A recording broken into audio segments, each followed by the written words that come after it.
Bonjour et bienvenue dans le podcast Toujours dans les bons coups. Un podcast qui parle sexe, sexualité et tout ce qui tourne autour. Avant de commencer l'épisode, nous souhaitons vous informer que ce podcast peut parler de sujets sensibles et que certains propos peuvent être durs, choquants, dépassés et que nous ne sommes pas toujours en accord avec ces derniers. Le sexe, c'est souvent cool, mais certaines expériences peuvent l'être beaucoup moins. Soyez attentifs, faites attention, protégez-vous et restez à l'écoute pour être toujours dans les bons coups.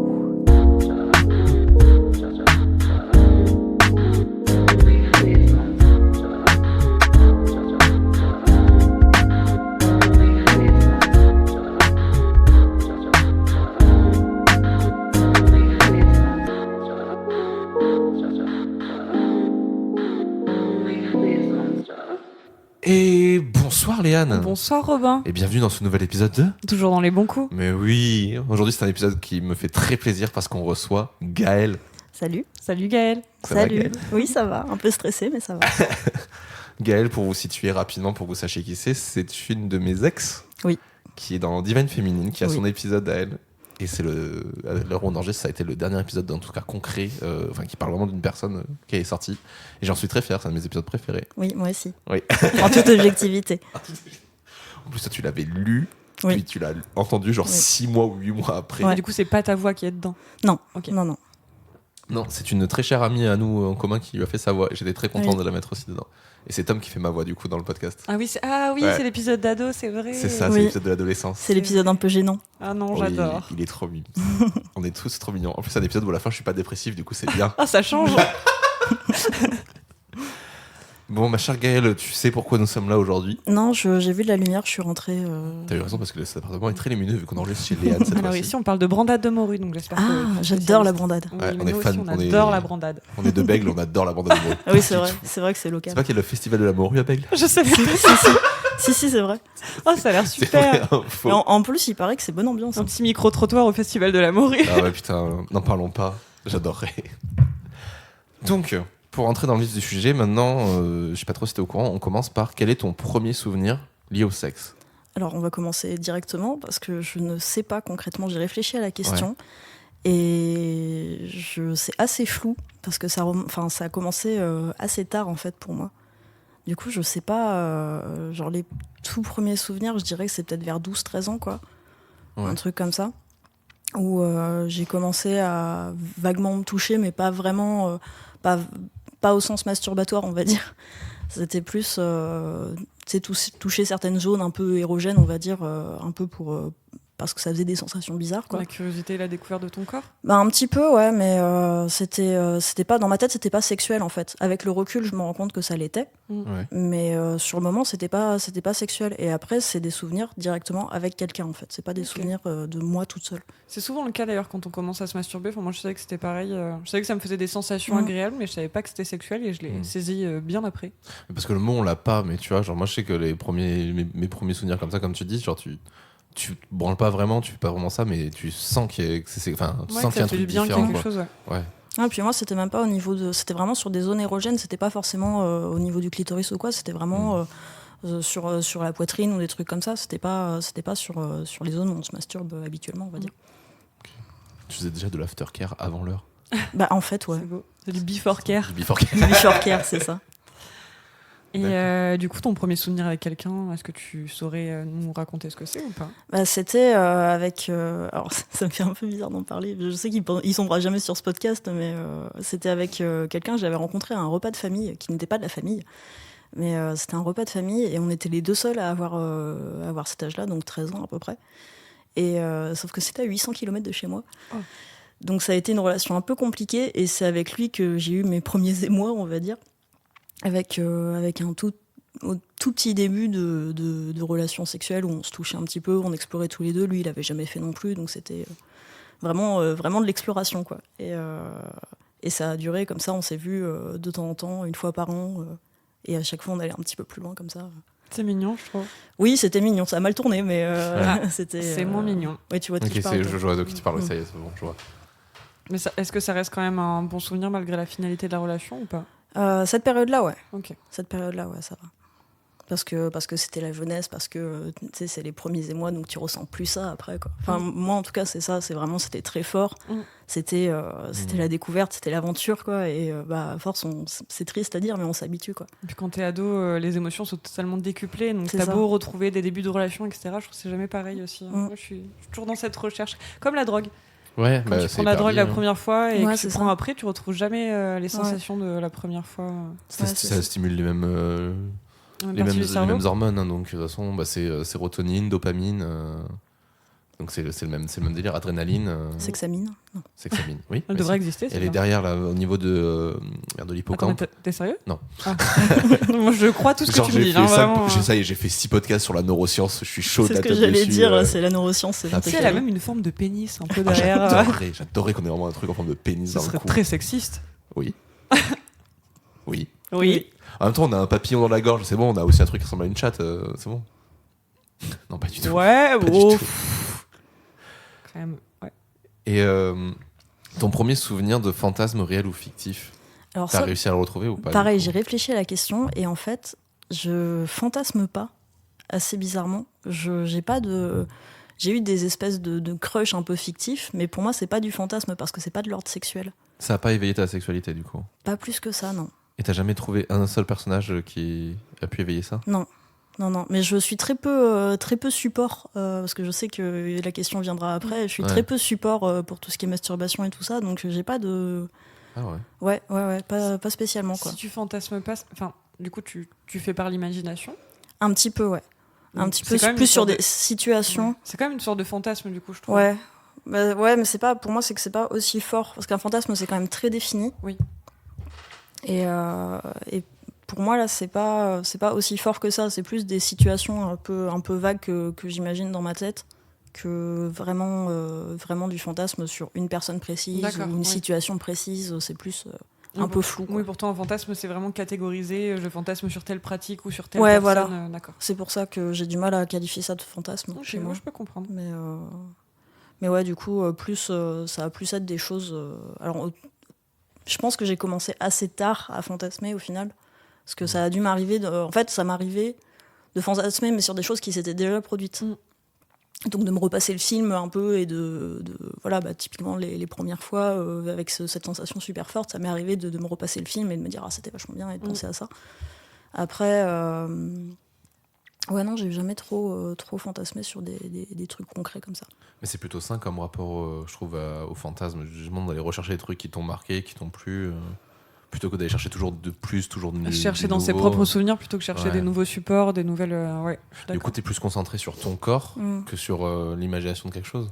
Après, ça dépend parce que se repasser tout le temps le film, c'est pas forcément très sain non plus. Selon le film Bien que sûr. c'est. C'est vrai. Oui. Donc c'est un peu pas qui c'est double tranchant. Voilà, double tranchant, ouais, c'est ça. Et est-ce que tu peux nous parler de ton premier orgasme? Alors, seul ou avec quelqu'un, du coup? C'était avec quelqu'un. Et en fait, ça va peut-être être un peu bizarre, mais pour moi, il y a vraiment 2 types d'orgasmes. Il y a des orgasmes qui sont très mécaniques, j'ai envie de dire, qui arrivent parce qu'au bout d'un moment, quand tu stimules un truc, ça finit par arriver, quoi. Et des orgasmes qui sont plus, je veux dire, psychologiques ou émotionnels. Totalement d'accord avec toi. Et pour moi, il y a eu les deux. Alors, ce qui est triste, c'est que le premier qui est venu, c'était l'orgasme mécanique, qui m'est arrivé plusieurs fois. J'ai eu une première relation sérieuse pendant 1 an et demi à peu près, où c'était ça, c'était que des orgasmes mécaniques, quoi. Donc moi j'étais contente parce que c'était t'as du plaisir et... Voilà, j'avais quand même un peu de plaisir, c'était sympa, puis je pensais que c'était normal parce que j'avais jamais rien connu d'autre, donc je pensais que c'était ça, quoi, et je m'en contentais. Et puis après cette relation, j'ai découvert le vrai orgasme, on va dire, quoi, et ça a été un peu la révélation, quoi. De me rendre compte que ça pouvait être plus que simplement mécanique et qu'il suffisait pas de stimuler une zone pendant 20 minutes pour qu'il se passe ça. Il faut rajouter le mental, en fait. C'est ça. Vraiment, c'est ça. Genre tout ou rien. Moi, je sais que c'est comme toi, je peux avoir les deux. Dans la masturbation, c'est souvent des orgasmes mécaniques. En mode, je m'ennuie, bon, je vais me faire jouer. Et après, je suis là, ouais, c'était sympa, mais bof. Alors qu'il y a certaines fois avec quelqu'un où, genre, tu atteins le lâcher-prise Ah. Et je suis en train de me rendre compte que ça m'est peut-être déjà arrivé du coup. Tu vois. Mais et du coup, il y a vraiment cet ordre mental intense qui rend la chose plus intéressante. C'est vraiment similaire à ta façon de penser. Donc se masturber du sexe au cerveau, c'est ça que vous êtes en train de dire Plutôt que de se masturber que sur le cerveau, que sur le... Ben, c'est difficile de se masturber. Enfin, pour moi, c'est difficile de me masturber sans que ce soit purement mécanique, quoi. Ouais. Moi aussi. Sauf si c'est avec quelqu'un. Oui, c'est ça. Qui a un autre type de pratique, du coup, qui est de la masturbation à deux, quoi. Mais sinon, ça peut être compliqué, ouais. Moi, je sais pas si j'ai déjà réussi, tu vois. Ouais, bah, je sais pas si après il y a une différence vraiment concrète entre dans les genres, hein, mais je sais que pour moi, pour le coup, la masturbation mécanique, elle est hyper évidente tout seul. Hein. Mais c'est vrai que, enfin, c'est un truc que moi j'aimerais réussir à faire assez rapidement, c'est repasser à me dire, mais en fait, quand je me branle parce que j'ai vraiment envie de ça et parce que je veux que ça me fasse et plaisir en bas et plaisir en haut, quoi. Et pas juste plaisir à la tête pour dire, allez, dodo. Bah, moi, c'est un peu ça, quoi. Ouais, moi aussi. C'est un peu le soir, tu sens que tu vas avoir du mal à dormir, tu fais bon, allez. Oui, c'est ça, c'est du pratique en fait. C'est ça.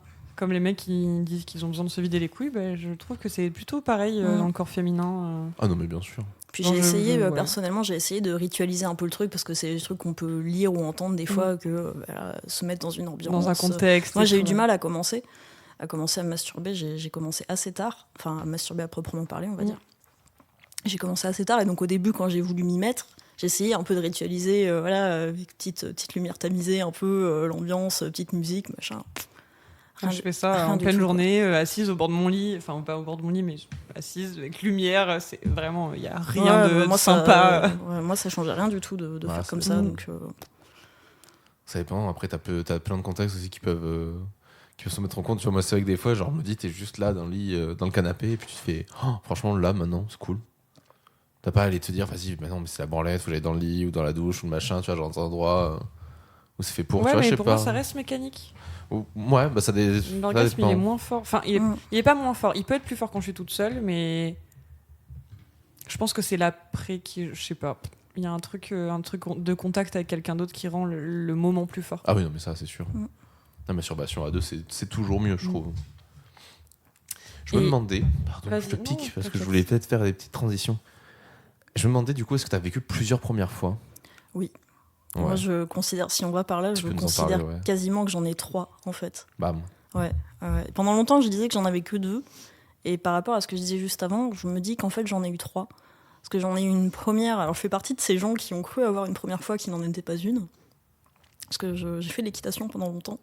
Et donc, j'ai eu ce truc de l'hymen un peu détendu. Et j'ai fait une première fois un peu à l'arrache avec quelqu'un, genre entre ma 3e et ma 2e, je crois. Où ça avait saigné. Et du coup, je m'étais dit, bon, bah, voilà, c'est fait, quoi. Parce qu'en plus, voilà, il y a peut-être pas mythe, parce que je pense que c'est quand même quasi systématique, mais cette espèce de truc de la première fois où tu saignes, et c'est comme ça que tu sais que c'est fait, quoi. Et donc, j'avais saigné, donc je m'étais dit, bon, bah, voilà, c'est fait. C'était avec quelqu'un pas que je connaissais pas trop, mais avec qui il n'y avait rien de concret, quoi. Et après, avec la première relation sérieuse que j'ai eue, dont je parlais tout à l'heure, j'ai eu une vraie première fois où là, on s'est rendu compte que l'hymen, il était toujours là, il n'était pas cassé et que... T'as eu mal 2 fois, du coup ? Ouais. Oh, l'enfer. Enfin, j'ai eu mal plus que 2 fois, concrètement, parce qu'il y a eu des essais entre les deux, parce que ça, c'était après Robin. Donc, c'est moi. Donc, tu vois, c'était peut-être 3 ans plus tard. Oh, putain, oui. Donc il y a eu des essais entre les deux, il y a eu un vaginisme entre les deux. Oh, merci, bienvenue dans la team. Voilà. Et je sais plus ce que je disais. Que ça t'a fait mal les 2 fois. Ouais, que ça m'a fait mal les 2 fois. Et cette 2e fois, c'était ma première fois et c'était, comme je disais, très mécanique, quoi. Et après cette relation-là, j'ai eu ma vraie première fois où c'était pas mécanique et où c'était avec quelqu'un que j'aimais vraiment et qui m'aimait vraiment et où il y avait un vrai lien psychologique. Pour moi, la première fois, tu l'as choisi. Genre, enfin, genre, il y a des gens qui ont vécu des premières fois, comme tu dis, mécaniques, où l'hymen est percé par des souvenirs très traumatiques et du coup considèrent que leur première fois est faite avec la personne qu'ils aiment. Et à partir du moment... Pour moi, il n'y a pas de fausse première fois, en fait. À partir du moment où tu considères que cette première fois, c'est la bonne pour toi, alors ça l'est, tu vois. Ouais. Bah, du coup, je trouve ça plus simple de penser comme ça aussi. Du coup, ma première fois que je choisis, c'est la 3e, quoi. Ouais. C'est celle-là que j'ai envie de garder en souvenir. Et qui, en plus, est liée à des souvenirs super forts, musicaux notamment. C'est vrai ? Ouais. Tu l'avais fait en musique ? Non, on l'a fait sur un piano. Comment tu sais ? Je connais toutes tes histoires. C'est vrai en plus ? Non, c'était pas sur un piano. Non, mais il sait, et Romain, il sait de quoi je parle. Je sais pas si t'as fait le rapprochement, mais tu sais de quoi je parle. C'était combien c'était ma question. Entre ta deuxième et troisième fois, c'était combien de temps d'écart à peu près ? Entre 14 ans. Non, c'était à peu près un an et demi après, quoi, parce que c'était juste après la fin de ma relation. Ok, ouais. Je remets un peu en ordre, mais je crois que je vois. Bon, de toute façon, on en discutera au pire après, mais je vois à peu près. Donc, et du coup, musical. Ouais, parce que du coup, c'est un album que je ne peux plus écouter. C'était sur les Nuits Fauves de Fauve. Oui. Ça. Et du coup, je pense que là, tu vois de qui je parle. Je crois que je vois de qui tu parles, ouais. Et je ne peux plus écouter cet album. C'est trop fort. Je comprends. Trop de trucs liés à ça. Je comprends. Je me suis auto-censurée sur beaucoup de musique aussi à cause de ça. Des trucs que je peux plus écouter, c'est dommage parce que c'est des bonnes musiques. C'est ça. Fauve en particulier, en vrai, le nombre de gens qui m'ont dit qu'ils peuvent plus écouter parce que c'est très trop intense, fort. C'est trop. J'ai réécouté il y a pas longtemps, j'ai pris plaisir. Après, moi, j'ai pas de souvenir particulier dessus, mais pas fort. Mais je trouve ça toujours aussi bien. Il y a un épisode de Divine Féminine sur Fauve. C'est vrai. C'est vrai. Et le spoiler, c'est qu'il y aura peut-être un épisode 2 sur Fauve. Voilà. Spoilers. Non, ouais, Fauve, c'est hyper. Ah putain, oui, Fauve, c'est vénère.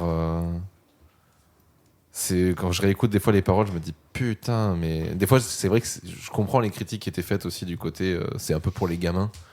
Et d'un autre côté, quand t'écoutes, tu fais non, mais en fait, c'est vraiment très profond en vrai. C'est juste que c'est très brut comme manière de faire. Mais c'est ça a ce côté très adolescent, justement, qu'on disait tout à l'heure, de tu ressens tout plus fort. Ouais. Et c'est ça, en fait, c'est ça traduit en musique, je trouve. J'ai des frissons en y pensant. Mais je suis totalement d'accord avec toi. C'est-à-dire que offre-moi dès ce soir ta peau brunée, tes seins d'eau. C'est si. Moi, je trouve ça beau, j'aime bien. C'est de la poésie. Beau. J'aime beaucoup. Moi, c'était Infirmière que j'avais beaucoup de mal à réécouter. Parce qu'Infirmière, ça m'avait vraiment marqué une époque de ma vie où j'ai fait allez, la dépression, on se bourre la gueule, on oublie, on écoute Infirmière en boucle, et puis voilà. J'ai connu. Ah ouais, dans Infirmière, c'était vénère. Est-ce que tu as eu une éducation sexuelle pendant ton adolescence ? Non. Malheureusement, non. J'ai eu un cours d'éducation sexuelle au collège par une asso qui était venue, qui avait fait une boîte aux questions. Je me souviens, alors tout le monde avait gloussé, quoi, parce que le truc de la boîte aux questions où tout le monde met sa petite question. Qui a posé la question ? C'est ça. Qui c'est qui a demandé ça ? Il a posé une question sur la sodomie. Trop rigolo. Voilà, des gamins, on était en 4e, je crois, donc c'est un peu le pire moment. Enfin, c'est le meilleur si c'est bien fait, et ça peut être le pire moment si typiquement le format boîte à questions, je suis pas sûre que ce soit la meilleure idée, quoi. Moi, je trouve que ça dépend de l'intervenant. Là, c'était pas bien géré. C'était pas ça. Ça dépend aussi des collèges, ça dépend des endroits. Je pense que la boîte à questions, c'est bien plus quand t'es au lycée. Oui, je pense. Ouais, par contre, quand mais les questions sont plus pertinentes en plus, parce que t'es un peu plus dedans, entre guillemets, quoi. C'est ça, c'est ce que j'allais dire, c'est surtout que c'est vraiment la question que tu te poses. Je te dis, par exemple, c'est con, mais la sodomie, t'as envie de la pratiquer. Souvent, si t'as commencé à avoir tes premières expériences sexuelles, si on se base sur les chiffres, c'est vers 17 ans que que les gens font leur première fois. Donc forcément, les envies d'expérimentation commencent aussi à naître vers là, quoi. Et tu vois, moi, j'ai eu la boîte aux questions aussi, je crois que j'étais en 4e, comme toi. Et par contre, hyper bien géré, parce que c'était par l'infirmière du collège, qui était hyper bienveillante et qui lui avait vraiment pris le temps de répondre aux questions, sans se moquer, etc. Elle a bien géré les élèves qui étaient là, toujours les petits ricanements, les trucs. Et moi, j'en ai vraiment gardé un bon souvenir de l'éducation sexuelle que j'ai eu au collège. On en a eu beaucoup en plus. On avait eu la contraception, on avait eu tout ce qui est les MST, on avait eu donc, la boîte à questions. Et après, on a eu d'autres trucs comme l'alcool, la drogue, etc. Alors qu'au lycée, rien du tout. Alors que t'es à fond dedans et t'as que dalle. Ouais, c'était un peu pareil. Par contre, on a eu les mêmes choses que toi, mais tout condensé en 1 heure. Ah ouais. Donc, ça c'est sec. Nous, on avait plusieurs interventions. Non, nous, on en a eu une seule, peut-être d'1h30, quoi. Ça laisse pas vraiment le temps pour réfléchir, quoi. C'est ça te laisse pas trop le temps, même si t'as des questions, on nous avait pas vraiment prévenu à l'avance, quoi. Donc, t'arrives un peu comme ça. En plus, 4e, c'est un peu le moment où c'est un peu tabou. Donc t'oses pas forcément trop poser les questions parce que t'as pas forcément envie que tes petits camarades ils sachent ce que tu fais, où t'en es, etc. Et pareil, au lycée, rien du tout. Au lycée, on a eu une journée type SIDAction ou un truc comme ça, où ils distribuaient des préservatifs gratuitement. C'est pas d'éducation sexuelle, quoi. On récupérait des préservatifs gratos, on était contents, quoi. Mais ça s'arrêtait là. Qu'on n'a jamais utilisé. Oui. Parle pour toi. Écoutez, moi, j'étais un petit enfant encore au collège. Au lycée, là on parle du lycée. Au lycée aussi, j'ai encore un petit enfant. Ça arrivait tard. C'était terminal. On était ensemble en terminale. Donc, ouais, non, mes premières expériences où je mettais des capotes, c'était en terminale. Hein. Moi, j'étais en première. Mais je crois qu'à ce moment-là, j'avais déjà fait acheter des capotes par ma mère. Parce qu'on a fait mes premiers anniversaires. Moi, mes 15 piges, moi, j'achetais des capotes. C'est ça. L'anniversaire de mes 15 piges, ma mère avait acheté des capotes. Du coup, je savais qu'il y avait une boîte qui traînait quelque part. Et au final, c'était pas plus mal. Mais j'ai jamais vraiment beaucoup parlé de sexe avec mes parents, par contre. J'ai jamais compris pourquoi ma mère Ne spoil pas ton épisode, Robin. Je dis rien. Tu spoil. Non. Ouais, je spoil mon épisode, j'invite mon ex déjà, tu vois, ça commence mal. J'ai jamais parlé de sexe avec mes parents. C'est vrai. Ouais. Jamais. Même aujourd'hui. Pas du tout par eux que t'as eu l'éducation sexuelle. Non, du coup, non, du tout. Okay. Même aujourd'hui, on n'en parle pas, quoi. Et eux, ils t'ont jamais posé de questions ? Non, pas vraiment. Pas vraiment. Bah, non, ils savent parce que ils m'ont déjà entendu. Ah, l'enfer. Un peu gênant. La chambre au-dessus de la chambre des parents. Oui, parce qu'en plus, il faut savoir que j'habite dans une maison qui est un peu bruyante et du coup, ça s'entend vite, quoi. Le bois. Voilà, le bois. Et ouais, donc ils m'ont déjà entendu, donc ils savent. Ils t'ont fait la remarque. Ouais, je me suis fait engueuler. Ah, c'est encore pire. Ouais, bah, quand t'as 17 ans et que tu te fais engueuler par tes parents parce que tu fais trop de bruit, c'est... Ça m'est... Voilà, ça explique en partie, ça a joué un peu sur ma construction sexuelle, on va dire, du côté... déjà, c'était un peu tabou parce que avec les copains, les copines, on n'en parlait pas. Même au lycée, j'en parlais pas. Avec les parents, j'en parlais pas. Donc, et puis les quelques fois où j'ai eu des choses en lien avec ça, je me souviens qu'une fois, j'étais partie pour me faire une épilation du maillot. C'était la première fois que je le faisais. J'ai oublié ma carte bleue. J'ai dû revenir chez mes parents pour le faire. J'ai dû expliquer à ma mère. Oh. Et elle a considéré ça comme du viol. Quoi ?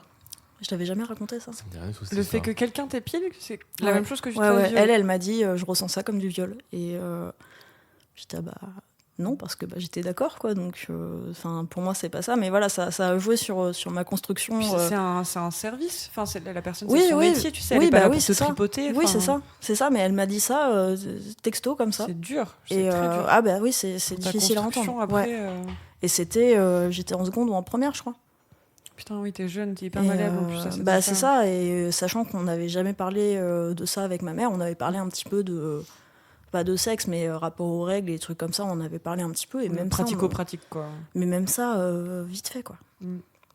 Et du coup, cette éducation sexuelle, si tu l'as pas eu par tes parents et que tu l'as eu vite fait au collège, lycée, comment tu t'es créé, toi, une vraie réflexion sur ta sexualité ? Un peu toute seule, quoi. Okay. Un peu toute seule, un peu par rapport aux garçons avec qui j'étais. Enfin, essentiellement garçons avec qui j'étais. Parce que voilà, moi je regarde pas de pornographie parce que ça m'intéresse pas, parce que ça me fait pas d'effet ni quoi que ce soit. Donc j'avais même pas ce support-là éventuellement. Et ouais, c'est plus par rapport à ce qu'on attendait de moi que vraiment ce que je voulais. Et ça commence seulement là, sur le tard, à quasiment 29 ans, que je commence à me dire que peut-être faut que je le fasse par rapport à moi, à ce que je veux, et pas par rapport à ce que les autres attendent de moi, quoi. Ce qu'on attendait de toi, ça veut dire que tu t'es demandé comment faire une fellation, comment donner du plaisir, mais pas te concentrer sur ton propre plaisir. C'est un peu ça, ouais. Ok, c'est un peu ça. Comme beaucoup de femmes, je t'avoue. Moi, je sais que les premières recherches que j'ai fait sur la sexualité, c'était comment faire une bonne pipe. Par contre, comment guider un homme pour qu'il vous touche correctement, c'est venu bien après. Ouais, c'est un peu ça. Et puis, comme je disais tout à l'heure, pareil, j'ai commencé à me masturber super tard. Ça fait que quelques années que je le fais. Et au départ, c'était un peu forcé, quoi. C'était un peu pour me dire, si tu passes pas le cap, tu le feras jamais, alors que ça a quand même l'air cool, quoi. Et j'ai commencé très très tard, et au début, je le faisais que quand j'étais alcoolisée, parce que sinon, j'arrivais pas à me désinhiber toute seule, quoi. C'est que ça... Tu te sentais sale, ça te faisait peur Je me sentais mal à l'aise, je me sentais un peu honteuse, quelque part. Alors ça, je pense, avec le recul, je me dis, mais il n'y a pas de raison d'être honteuse. Intellectuellement, je comprends qu'il n'y a pas de raison. Maintenant, tu le comprends maintenant. Voilà, c'est ça. Mais quand, sur le moment, je me sens un peu honteuse. Pas forcément sale, mais un peu honteuse. Un peu, mais qu'est-ce que je suis en train de faire ? C'est ridicule, ou des trucs comme ça, quoi. Maintenant, ça commence à aller mieux. Mais au début, c'était vraiment ça. Tu penses que si tu avais eu plus de dialogue avec tes parents ou des personnes pour t'expliquer que c'était pas sale et que c'était normal, tu l'aurais vécu différemment ou pas ? Je pense que j'aurais eu moins honte. Ok. Quand même. Ne serait-ce que d'en avoir parlé peut-être avec des copines ou des trucs comme ça, de me dire... je sais que je suis pas la seule, mais de me dire que... par exemple, Aujourd'hui, quand j'entends des témoignages, notamment dans votre émission, quand j'entends des témoignages de filles qui disent qu'elles ont commencé sur le tard et tout ça, je me dis c'est cool parce que je suis pas la seule. Parce que j'ai beaucoup cette impression que tout le monde a commencé vers 8-9 ans et des trucs comme ça, et moi je me dis pas du tout quoi. Et d'entendre des témoignages de gens qui ont commencé vraiment sur le tard, ça fait un peu du bien quoi. Les gens qui ont commencé vers 8-9 ans, enfin arrête-moi rare, si je me trompe, 8-9 ans. C'est rare, mais c'est souvent les gens qui ont des parents très ouverts qui expliquaient aussi, je trouve, les choses. Qui expliquait en tout cas, pas forcément qui très disaient que ouvert, c'était pas mais sale, voilà. Qui acceptaient d'en parler au moins. Et qui disait pas devant les gens, c'est dans ta chambre. Voilà, c'est des trucs. C'est ça. Ouais, il y a de ça, et en même temps, c'est assez rare. En vrai, ça se découvre plus vers 10 ans que les filles, peut-être un tout petit peu avant, mais très peu. Moi, j'étais vers 8-9 ans. Ouais, voilà, mais ça reste exceptionnel. Et après, j'ai envie de te dire pareil, il y a des gens qui ne se sont jamais posé des questions sur leur sexualité avant des années. Et chacun a son rythme. Le plus tôt, ça peut être le mieux, mais des fois, le plus tôt, ça peut être aussi se baser sur des trucs de merde, des idées reçues de merde. Et donc après, les déconstruire derrière, c'est un taf aussi, quoi. Donc en vrai, faut pas avoir honte de se découvrir et de se découvrir et de se poser des questions. Ouais, moi je suis d'accord. Et pour moi, l'éducation sexuelle, elle se fait à tout âge. Tu vois, dans l'épisode de ma maman, elle disait elle-même que elle a commencé à se masturber tard, vers la trentaine, que elle avait jamais regardé son sexe dans un miroir. Enfin, il y a encore des trucs où elle me pose des questions à moi, sa fille, pour savoir comment ça se passe ça, comment je fais ça, de quoi je parle avec mes invités, etc. Parce qu'elle est très fan de l'émission. Et j'arrive à apprendre des trucs à ma mère. Donc pour moi, l'éducation sexuelle, elle se fait à tout âge et c'est jamais trop tard pour se poser des questions. Non, jamais. Et puis surtout, il y a un truc aussi qui n'est pas encore arrivé forcément chez nous, mais qui est arrivé chez des gens qu'on a reçus. C'est au bout d'un moment aussi, quand tu as se poser des questions sur tes limites, sur ce que tu as envie, c'est bien. Et quand tu sens que tu es arrivé à bout et que tu n'en veux plus, c'est accepter et être en paix avec le fait que c'est bon, là, c'est ok, j'en ai plus forcément envie, quoi. C'est ça, je suis d'accord. Pose plein de questions en ce moment aussi, c'est terrible. Ouais, je suis dans cette phase-là aussi. Limite, des fois, je me demande si j'ai pas besoin de faire un jeûne en ce moment de sexe. Faut juste me dire, en fait, qu'est-ce que t'aimes concrètement et qu'est-ce que tu veux. Parce que c'est trop le flou. Bon, de toute façon, c'est pas trop caché de dire qu'on a quitté des relations longues il y a pas longtemps. Mais moi, en plus, je m'étais fait la réflexion j'ai enchaîné 2 relations longues. Et au milieu, la pause qu'il y a eu entre les deux, elle a pas duré très longtemps au final. Et donc, du coup, je suis vraiment en mode, en fait, je sais plus trop comment interagir seul avec moi-même. Et qu'est-ce que j'aime, moi, quand je suis seul. Être seul ? Non, je vois pas, non. Tu vois pas ? Non, je déteste. Tu sais, c'est le truc que quand t'es dans ton canapé et que t'aimes pas et que t'es en boule et que tu m'appelles pas. Ah, je vois. C'est pas normal, ça ? Non, c'est pas normal. Si, c'est normal, si. Si, moi je vais très bien, alors, regarde. Je sais que nous sommes 3 personnes qui trouvent ça normal ici, mais la vérité, c'est que non, ce n'est pas normal. Non, oui, non, mais... être malheureux en paix, merde. Mais si t'es bien, ça, je m'en fous, mais c'est mieux. Bien. Oui, bon, mais voilà, donc si ça va pas, il faut que ça aille mieux. Oui, c'est pas mon épisode non plus, hein. Excuse-moi. On parlait d'éducation sexuelle, etc. Est-ce que toi, t'as déjà ressenti de la pression sociale ? Oui. De la part de qui ? De mes parents, du coup, comme je le disais. Oui, déjà. par rapport aux remontrances. Oui, voilà, par rapport aux remontrances, comme tu dis, ça oui. Et j'ai ressenti aussi de la pression sociale plusieurs fois pour différentes choses. Quand j'étais au collège, il y avait ce truc, cette mode, je sais pas si vous vous souvenez, cette mode de on t'envoie un questionnaire en te faisant croire que c'est un questionnaire comme ça, et en fait la personne qui te l'a envoyé reçoit les résultats. Ah non, j'ai jamais je sais pas vu si ça. t'as. Je suis pas sûr d'avoir connu ça. Parce que moi, il y avait eu cette mode-là en fait où tu le savais pas, donc ça a pas duré longtemps. Moi, je te rappelle que quand je regardais des vidéos de Very Bad Blague, on disait que j'étais un geek. Hein. Oui, c'est vrai. Voilà, donc ça n'est pas allé sur les mêmes. Il y avait ce truc, voilà, où on t'envoyait un questionnaire et en fait tu le remplissais et on te faisait croire que c'était pour une étude, pour un truc. Pour une étude ou pour te donner ton profil de je sais pas quoi. Et en fait, c'était la personne qui te l'avait envoyé qui recevait les résultats et pas toi. Anonyme, etc. Donc, d'accord. Voilà, oui, ok. Du coup, il savait des choses qui étaient un peu privées. Et je me souviens qu'il y avait une question qui disait, qui concernait l'orientation sexuelle et qui disait hétéro, homo ou bisexuel. Et moi, j'étais en plein questionnement. J'étais en 4e ou en 3e, quoi, et je savais pas. Je me disais, je sais pas, donc je vais mettre bisexuel, parce que je savais pas vraiment ce que c'était. Bisexuel, pour moi, c'était en gros, je me cherche, quoi. Oui. Et parce que c'était les deux à la fois, donc je m'étais dit, je mets ça. Et on m'est tombé dessus parce que, t'es bi, et machin, t'aimes aussi les filles. Bon, il y a eu ça. Et après, encore très récemment, j'ai eu pas mal de partenaires en tout dans ma vie. Et très récemment, j'ai rencontré quelqu'un à qui j'ai dit, parce que j'avais pas de problème particulier avec ça, à qui j'ai dit combien de partenaires j'avais eu et qui m'a dit ah ouais, c'est beaucoup quand même. Je l'ai tellement eu cette remarque. Ah oui, quand même. Ouais, c'est ça. Oui, quand même, oui. Ah ouais, quand même, mais ah ouais, j'en parlerai pas à mes potes. Hein. Oh. Ah ouais, donc déjà tu te rends compte que lui a honte, mais en plus il te donne cette honte-là, quoi. C'est ça. Que toi ça te posait pas. C'est ça, il m'avait dit si un jour on va en soirée avec mes potes et qu'on fait un jeu à l'alcool ou quoi, et que la question elle tombe, tu leur dis pas le vrai chiffre. Ah, moi à ta place je l'aurais écrit sur tous les toits. Et du coup ça m'a créé un complexe, quoi, parce que j'adore créer des complexes, hein, c'est ma passion dans la vie. Let's go. Et celui-là je m'y attendais pas, quoi. Et, parce que je le vivais relativement bien, j'étais très contente d'avoir pas mal d'expérience, au contraire je voyais ça comme quelque chose de presque positif, quoi. Même si c'est pas toutes des bonnes expériences, ça reste des expériences, et qu'on sorte ça alors que c'était quelqu'un c'est quelqu'un toujours que j'estime, ça fait un peu mal, quoi. Moi, les gens qui m'ont jugé là-dessus, je suis plus amie avec eux. Je m'éloigne progressivement de cette personne. Parce que je sais que j'avais eu le débat avec un ami, je t'avais déjà raconté, Robin, je crois. Oui, ça me dit quelque chose, cette histoire. Ah oui, qui t'avait dit les salopes, c'est à partir d'autant de personnes. Oui, on parlait de filles. Non, c'était de filles faciles. On parlait de filles faciles et je rentre dans les discussions, je dis ah non, mais c'est quoi une fille facile pour toi? C'est une fille qui couche avec beaucoup de mecs. Je dis mais je suis une fille facile pour toi? Bah non. T'es Léane, t'es mon amie. Je fais mais est-ce que tu sais le nombre de partenaires que j'ai eu? Donc je lui dis le nombre. Ah ouais. Ah bah ouais, alors je suis c'est bizarre parce que ton avis sur moi il vient de changer juste à cause d'un chiffre, quoi. Genre si j'avais été un homme déjà t'aurais pas eu cet avis là. C'est vrai. On n'est plus amis maintenant. Du coup. Mais c'est souvent les hommes que ça gêne de toute façon, hein, parce que ça a toujours été les hommes sont les dons juants, et c'est ça. Quand un mec dit oui mais moi je rentre pas dans une femme que plusieurs mecs a visité ou je sais pas quoi, moi c'est on n'en veut pas de ta bite non plus, quoi. Il voulait pas être un numéro, moi c'était ça qu'il m'avait dit. Il voulait pas juste être un parmi tant d'autres, parmi autant d'autres.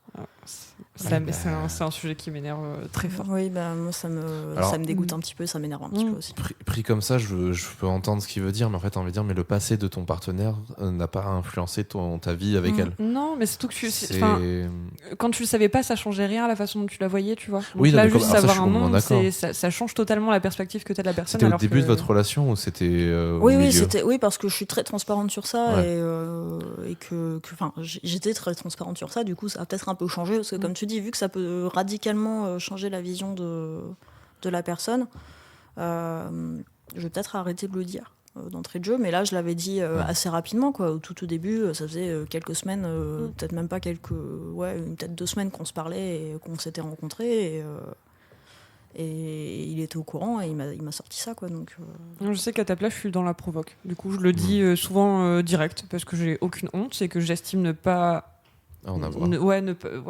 Oui, j'arrive pas à le sortir. En avoir. À en avoir, oui. Il n'y a pas à en avoir de honte. Et généralement, si la personne le prend mal, je sais que notre relation ne commencera pas, du coup. Comme dirait Squeezie, c'est ciao. C'est exactement ça. C'est un petit test. Je fais des tests quand je rencontre les gens comme ça. Je leur dis des trucs un peu provocateurs et je vois comment ils réagissent et je sais si ça va matcher ou pas. Je pense que je partagerai un extrait de Twitch de Anaïs Marion, je sais pas si tu connais. Non. Meuf qui a exposé il y a pas longtemps. Et un mec, elle a beaucoup de mascu casse-couilles dans ses DM et elle les recadre de manière toujours magistrale. Et il y a un jour un mec qui lui a dit non mais elle déjà elle s'est fait sauter par 3-4 mecs, c'est pas possible, c'est vraiment une pute. Et elle a fait oh là mec, comment te dire qu'à partir de 30 j'ai arrêté de compter, hein. 3-4 ça va quand même, c'est pas beaucoup. 3-4 mais t'es tellement loin du chiffre, non mais t'es tellement loin. Et je trouve ça vraiment débile. C'est des jaloux, c'est tout. Après, pour revenir sur ce que lui disait, en fait, pas pour prendre sa défense, parce que je trouve pas que ce soit un propos juste non plus. Pareil, tu vois, genre personne n'a envie de savoir le nombre de partenaires qu'on a eu. Moi, je suis plutôt dans le cas où j'ai eu beaucoup de partenaires et que mes partenaires de vie, après, en ont eu moins, voire même pas beaucoup, voire même pas du tout. Et j'ai déjà eu aussi ce truc-là de ces personnes en face qui se mettent la parce qu'en fait, d'un coup, tu te mets la pression, tu te dis, ouais, mais du coup, ouais, ça t'attend à quelque chose de fort, de puissant, de machin. Et il a vécu. Toi, t'arrives et tu dis, j'ai couché avec 20 personnes, 30 personnes, 40 personnes, 50 personnes. X personnes.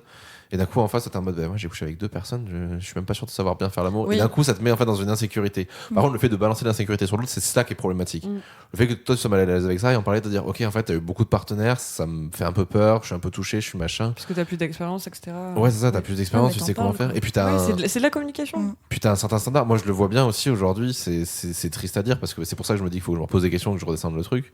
C'est le côté de me dire, mais en fait, un partenaire qui est pas assez suffisamment à l'aise, par exemple, dans une relation ou qui a pas beaucoup d'expérience, je vais très vite le sentir. Et vu que c'est pas ce que je cherche en ce moment, ben, je suis en mode, ça me démotive, quoi. Ah ouais, ça m'a jamais gêné. Mais en fait, ça me gêne pas quand c'est dans un couple. Parce que tu te dis, bon, ben là, on est dans un couple, on va prendre notre temps, on fait monter le truc, alors etc. que si c'est un plan cul, t'es là pour ça et que t'as pas envie de prendre le temps de. Ouais, c'est ça. Et non, autant... moi, je vois pas les choses comme et après, ça. autant, tu vois, genre, je le dis aussi, enfin, j'ai dit très cash dans mes relations aussi, c'est en mode, ben, après, moi, je suis pas là pour baiser, c'est pas ce qui m'intéresse le plus. Mais voilà, j'aime bien prendre mon temps, mais j'aime bien quand en face, les gens sont un peu au courant de ce qui se passe. Non, moi, j'aime bien apprendre des trucs aux gens. Ouais, moi aussi. Mais genre, j'aime bien aussi, mais quand en face, même, ouais, mais quand en face la personne est trop mal à l'aise, elle va pas le faire. Tu vois, genre, j'ai envie de t'apprendre, mais quand tu vois qu'en face elle est en mode, ouais, mais j'ai besoin de temps. Ah, ça veut dire qu'il faut discuter. Complètement. Il faut discuter, définir les limites de chacun et savoir jusqu'où toi tu es prêt à aller, jusqu'où la personne est prête à aller, savoir voilà. Mais bien sûr. Mais après de toute façon c'est communication. Combien de temps avec l'arc-en-ciel comme ça. Mot. Mais non, mais c'est sûr. Mais après, c'est une pression comme une autre. Moi, je sais que j'ai été dans le cas au début où les personnes que j'ai rencontrées, les premières filles que j'ai eues, étaient des personnes qui avaient eu beaucoup d'expérience. Du coup, donc, quand je suis sorti avec Gaël à ce moment-là, moi, j'arrive et j'ai eu vraiment vite fait une expérience qui n'était pas ouf. Donc, théoriquement, mon compteur, il est à 1. Et Gaël, quand je la rencontre, elle me dit, bah moi, j'ai déjà eu 3 copains. Et je suis en mode, ah, salut. J'étais à 3 déjà. 3 fois plus 3. Spontané. Merci. Et du coup, je me dis, putain, 3 fois plus. Tiens, je suis en mode, putain, c'est fou. Et ça fout un peu la pression. Et l'avantage, c'est que tu m'as toujours mis hyper à l'aise par rapport à ça. T'as toujours su mettre tes barrières, tes trucs et tout. Et ça a été. Enfin, moi, j'ai toujours respecté ça. J'étais en mode, ok, donc on va comme ça, petit à petit, c'était trop bien. Et au final, ce qui fait que ça a toujours été des bonnes expériences. Et tu vois, c'est bien que tu le dises parce que c'est des choses qu'on ne dit pas assez. Oui, tu as su communiquer correctement et tout ça. Moi, j'ai besoin qu'on me dise que déjà à l'époque, parce que ça commence à dater quand même, que déjà à ce moment-là, j'arrivais à communiquer des trucs et j'arrivais à mettre les gens à l'aise. C'est des choses qu'on ne dit pas assez. C'est hyper agréable à entendre. Mais c'est ça, et ça me fait trop plaisir, quoi. 12 ans. Je sais que je préfère même entendre ça plutôt que tu suces bien, tu vois. Ouais. C'est carrément. Encore plus. Ouais, c'est valorisant. C'est pas la même chose.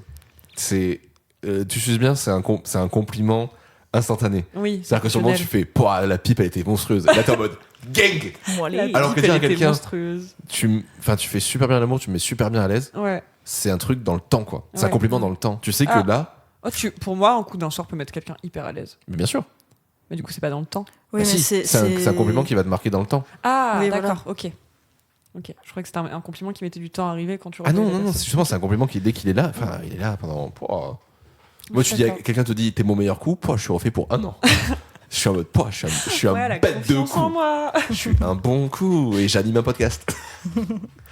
Donc, oui, non, forcément, c'est bien de le dire, oui. Mais moi, tu m'as toujours trop bien mis à l'aise et ça m'a fait des premières expériences trop bien.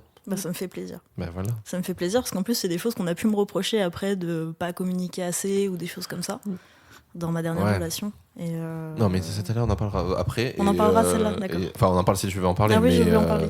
C'est pas là pour le coup. Moi, je suis désolé. J'ai vu la situation. C'était pas un problème de communication de ta part. C'était un problème de manipulation. Ça n'a rien à voir. Spoiler. Du coup, tu nous as dit que tu n'avais pas spécialement de fantasme, mais est-ce que par contre, tu t'es déjà senti objet de fantasme ? Un peu, ouais. Ouais. Dans quel sens ? Un peu dans le sens où, dans ma dernière relation, on a fait du mélangisme. Je ne sais pas si vous avez déjà parlé de mélangisme ici. Redis-nous ce que c'est. Alors, c'est Dixit, l'ex en question, c'est comme de l'échangisme, mais juste avec des préliminaires. Ah oui. Donc sans pénétration, ça s'appellerait comme ça. J'ai pas été fact-checké. C'est lui qui appelle ça comme ça ou pas ? C'est lui qui m'a toujours appelé ça comme ça. J'ai pas été fact-checké, donc peut-être que c'est pas le terme consacré. Ok, je connaissais pas par contre. Mais voilà, donc moi je suis restée sur ce mot-là. Après peut-être que c'est pas le terme consacré par les gens qui pratiquent ça. C'est-à-dire tout sauf la pénétration. Tout sauf la pénétration. C'est ça. Ok. Ce qui met déjà une grosse limite, en fait, souvent c'est comme il nous le décrivait, et je le vois aussi comme ça, c'est une première étape vers l'échangisme.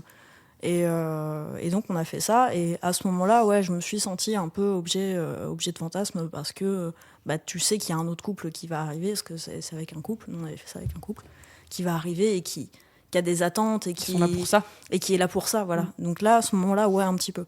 Ça me mettait très mal à l'aise, mais... C'est pas une expérience que t'as aimée, du coup ? Ça s'est pas mal passé, parce qu'on est tombé sur des gens très bien, heureusement. Mais j'étais pas à l'aise, quoi. Ok. C'est pas quelque chose que tu referais maintenant ? Non, clairement pas. Clairement pas. C'est quelque chose, ça fait partie des choses que j'ai fait parce qu'on attendait de moi que je les fasse, quoi. Ouais, ok. C'est toute la situation qui t'a mis mal à l'aise, ou ça a été le fait que ça se concrétise, de voir ton partenaire prendre du plaisir avec quelqu'un d'autre, toi prendre du plaisir Je ne l'ai pas vu parce que j'avais les yeux bandés. Ah oui, c'est vrai, tu m'avais dit. Pendant tout le truc, parce que je ne voulais pas voir, justement. Ah, ok, d'accord. C'est toi qui avais choisi ça, du coup. Ouais, parce que je voulais pas le voir avec quelqu'un d'autre. Okay. Et parce que moi, je suis très privation sensorielle, donc ça m'arrangeait aussi.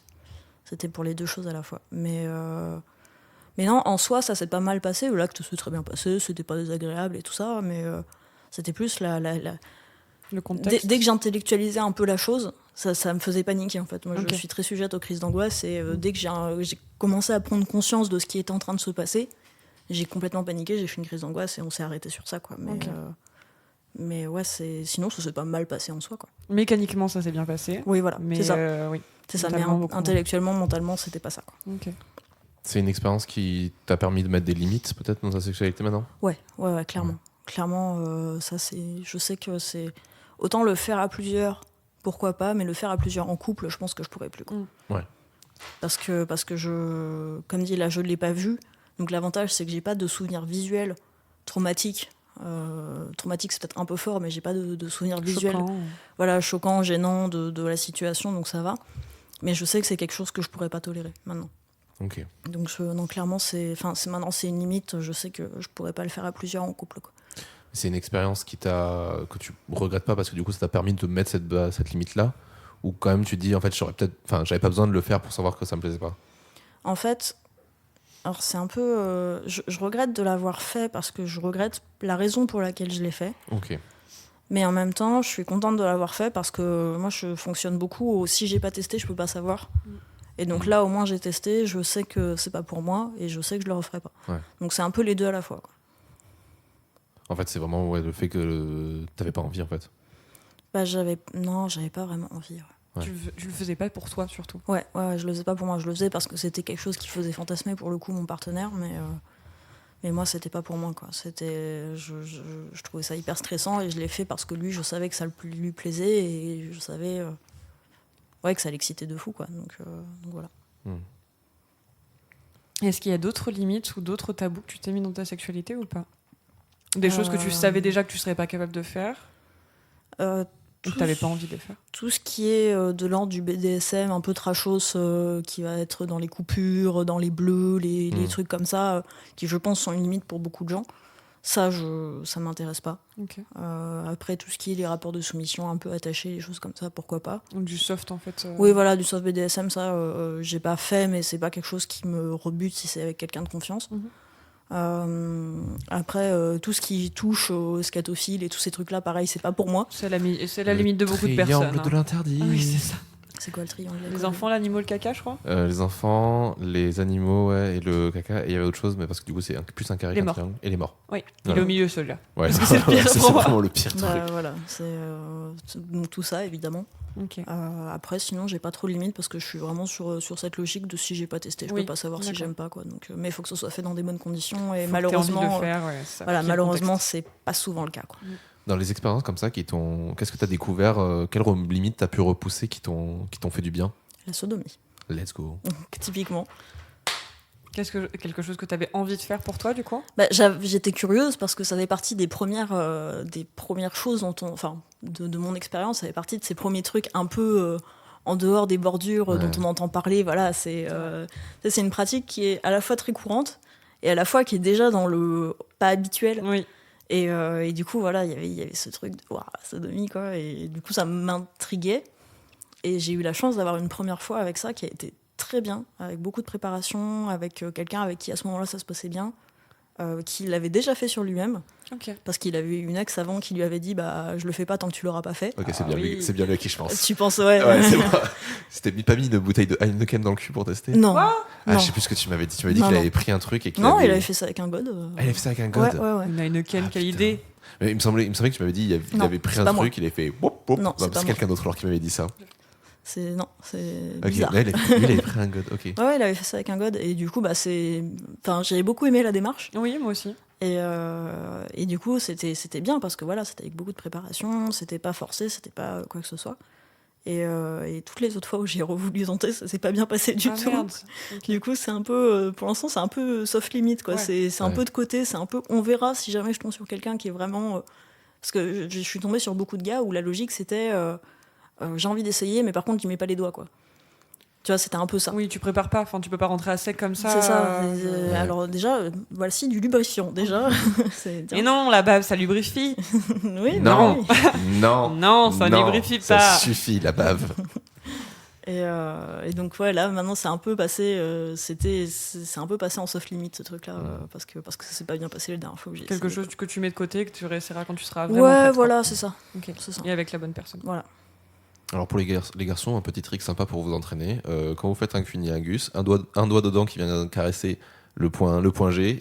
Si la personne est d'accord. Bien sûr, bien évidemment. On demande d'abord. Et l'autre doigt qui vient titiller l'anus, c'est un régal. Oui. Absolument. Yes. C'est génial. Ça fait gesticuler t'as 3 zones érogènes à côté et tu les stimules les 3 en même temps et pas de la même manière.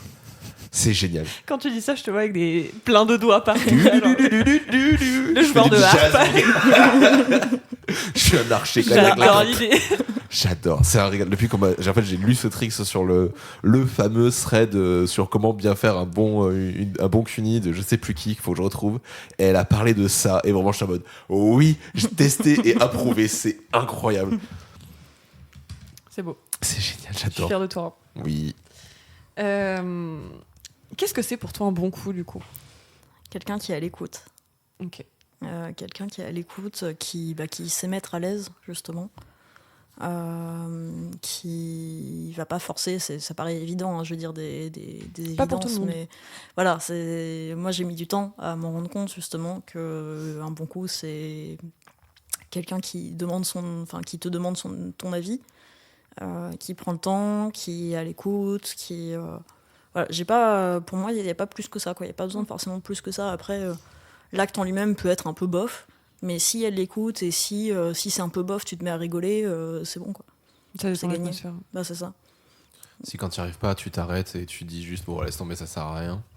Ça aussi pour moi c'est un bon truc c'est un truc bon. Ouais. C'est ça. Ou même pendant, tu sais, t'as pas cette course à l'orgasme. Je sais que vous en avez parlé un petit peu dans le dernier épisode de la course à l'orgasme.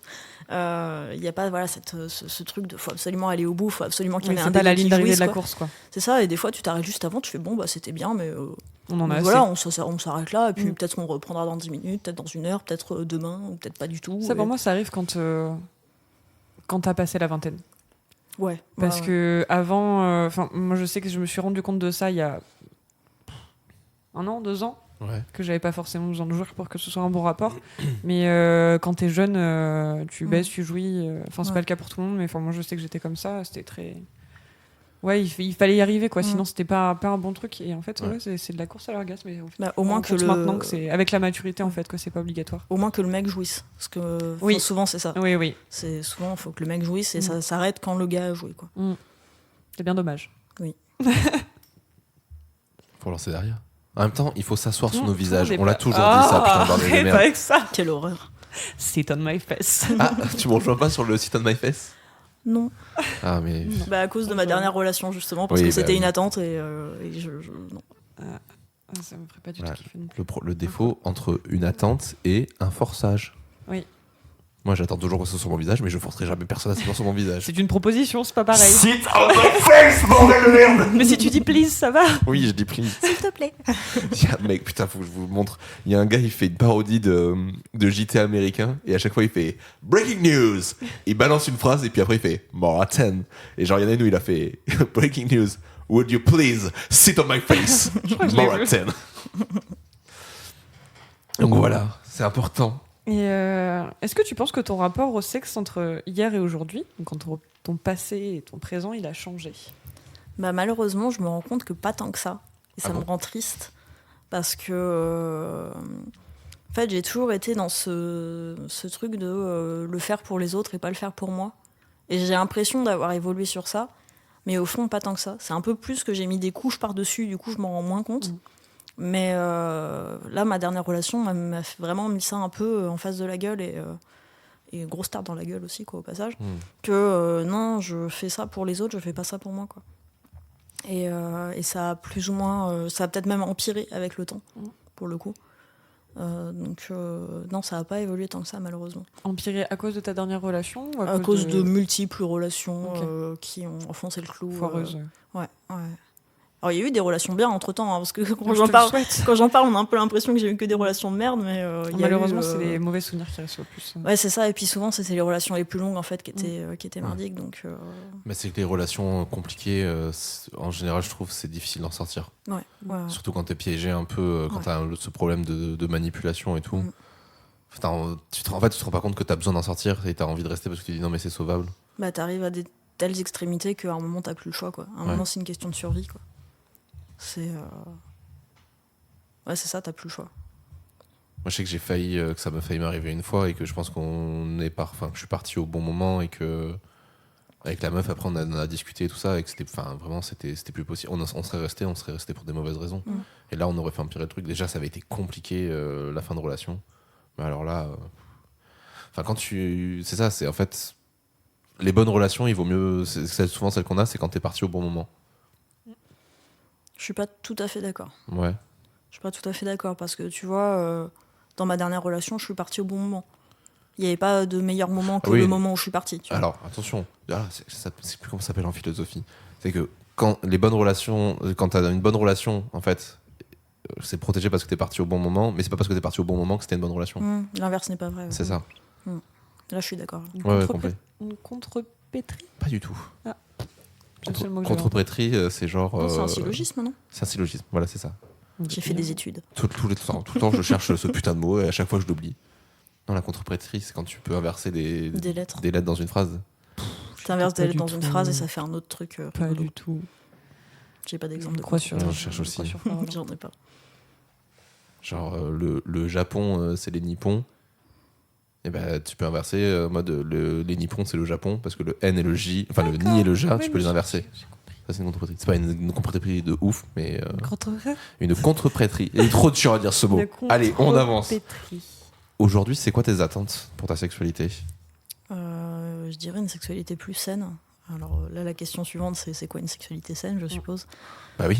Tu te doutes bien. Non, mais déjà être plus à l'écoute de moi-même, parce que j'ai tendance à pas m'écouter assez et à trop faire pour mon partenaire. Donc être plus à l'écoute de moi-même. Après, là, je suis un peu dans la même phase que toi, à me dire, est-ce qu'il faudrait pas que je fasse une pause? Est-ce que faudrait pas, parce que j'ai eu le classique espèce de rebond post-fin de relation où je sais que ce principe de rebond est un peu discuté. Il y a des gens qui sont pas d'accord avec le fait que ça existe, mais dans les faits, c'était ça. C'est-à-dire tu sais, où tu finis une grosse relation et juste après, tu as ce besoin de rencontrer des gens et de pas être tout seul. C'est un peu ce qu'on disait tout à l'heure. Et t'as ce truc de pas vouloir être tout seul, et donc t'as des relations un peu rebond, quoi. C'est le coup de t'es tombé super bas et donc tu rebondis avec d'autres relations. Donc il y a plein de gens qui sont pas d'accord avec ça. En général, c'est des gens qui n'assument pas. C'est comme donc j'avais eu cette espèce de rebond, je sais plus pourquoi je disais ça. Et je me demande maintenant si je devrais pas faire un peu une pause, quoi, un peu jeûner, comme tu disais tout à l'heure, d'attendre un peu, de prendre le temps de me recentrer sur moi, sur ce que je veux, sur ce qui me plaît, sur déjà c'est même pas que sexuellement, tu vois. Moi je me suis dit ça fait longtemps que j'ai envie de me faire tatouer, je pense qu'il faut que je prenne le temps de le faire, et c'est de se retrouver, tu vois, déjà sur des trucs basiques de mais qu'est-ce que j'aime dans la vie, tu vois, tout court, genre juste de dire là je crois que j'ai besoin de prendre soin de moi, j'ai besoin de tout ça, et le fait de se soigner petit à petit plein d'autres choses, ça va soigner ta sexualité, ta libido. J'en parle là depuis pas très longtemps parce que ça fait pas très longtemps que ça m'arrive, mais genre en ce moment je l'ai dit, j'ai une libido mais tellement aléatoire, je déteste ça. Genre je peux avoir envie et plus envie en 2 secondes. Et c'est insupportable de dire mais putain, genre j'arrive même pas à contrôler la chose qui me plaît, quoi. C'est un enfer. Donc je me dis ouais, j'ai téléchargé, j'ai pris des trucs, je te montrerai. C'est les 120 dates solo à faire. Genre de date avec toi-même. J'ai vu un truc sur Insta comme ça. Et bah en vrai non, c'est plein de trucs trop bien. J'aime pas non plus. Quelle angoisse. Je crois que j'aime pas être avec moi-même en fait. Moi j'ai ce problème. Est-ce que je m'insupporterais pas un petit peu? Mais en fait le problème c'est de pas aimer être avec soi-même, c'est pas normal. Non, en fait je déteste pas être avec moi-même, c'est juste que j'ai du mal à m'occuper toute seule plus d'une demi-journée.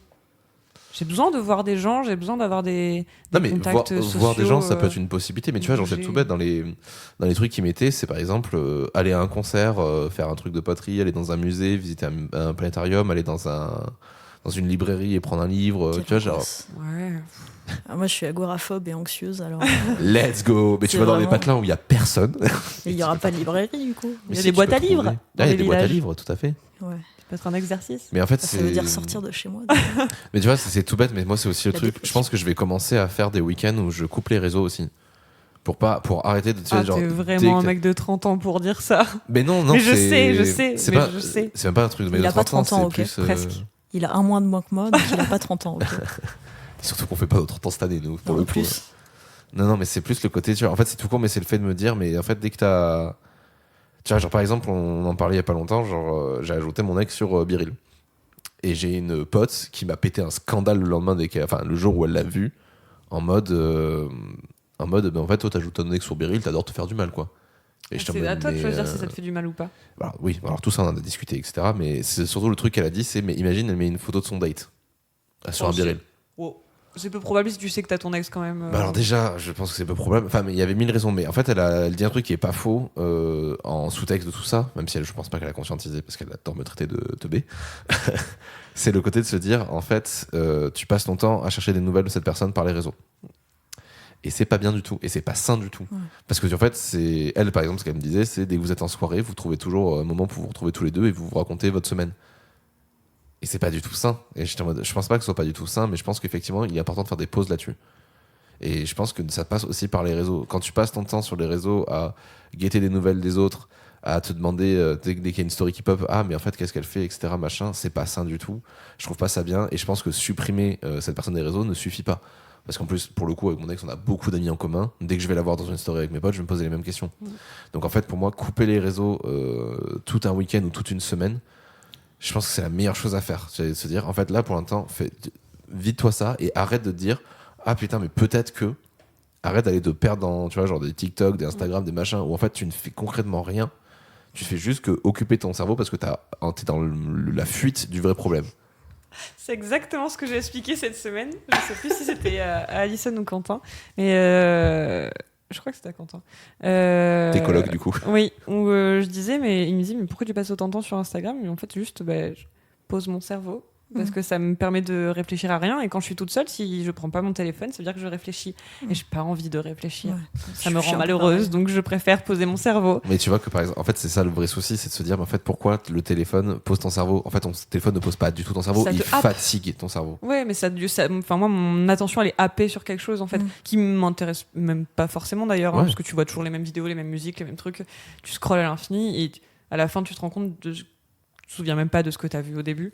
Et juste, moi, je sais que ça me permet de. J'ai arrêté de fumer de la weed, ce qui me permettait de faire ça avant, et parce que ça me remontait les angoisses et poser. Enfin, je sais que je suis totalement accro à mon smartphone, encore plus depuis que je suis en arrêt, mais ça me permet de poser mon cerveau et de pas réfléchir en fait, parce que tu es fixé sur quelque chose qui te. C'est un détraqueur en fait. Mais tu vois par exemple, c'est une super métaphore. J'adore la métaphore. J'avoue. Non mais tu vois par exemple un truc qui est tout bête dans les idées de date qu'ils avaient mis, et je me suis dit putain c'est vrai, il faudrait que je fasse un peu ça. Il y a par exemple jouer à un jeu vidéo. Ah j'adore. Et tu vois genre au lieu de passer ton temps sur Instagram à scroller et de perdre 1 heure, prends 1 heure à jouer à un jeu vidéo. Tu seras autant happé par le truc, tu vas vivre une bête d'expérience en fonction de jeu auquel tu joues. Et pas forcément de faire du coopératif ou des trucs comme ça. Genre par exemple, là moi récemment, des jeux que j'ai beaucoup aimé, c'est Ori and the Blind Forest. Tu te fais un Ori and the Blind Forest et puis t'es parti. Surtout que les jeux vidéo, c'est pas comme les séries. T'es actif. Ouais. Alors que je sais que la série, moi je prends mon téléphone en même temps. Et des fois je suis obligée de mettre sur pause ou revenir en arrière parce que je suis en train de regarder un truc. Alors que tu vois, hier j'ai commencé à jouer à Hogwarts Legacy et je prends pas mon téléphone quoi. Bah ouais. Oui, parce que tu peux pas, de toute façon t'as les mains sur le clavier, sur la manette ou un truc comme ça. Oui, c'est ça. Donc voilà, moi si c'est un petit conseil que je peux glisser comme ça en soum, c'est de se reconnecter des fois un peu avec ça. Je vais essayer de pas faire en sorte que ça sonne de genre TikTok insupportable, mais c'est vraiment genre en mode juste des fois décrocher du truc et forcez-vous à vous confronter au problème, même si c'est pour 15 minutes. Mais tu vois, genre moi je vis beaucoup mieux les angoisses ou les choses quand je prends le temps de les poser sur le papier, de me la sortir de la tête, d'en discuter avec la personne avec qui j'ai besoin de discuter. Genre hier j'ai parlé avec ma pote pendant 1 heure où je lui ai balancé tous les trucs qui me paraissaient bizarres, les angoisses, les machins, les trucs. Et elle m'a dit mais en fait dès que tu l'as, dis-le moi de suite. Parce qu'en fait déjà ça te libère d'un poids et en plus c'est vachement bien pour ta relation avec ces personnes-là.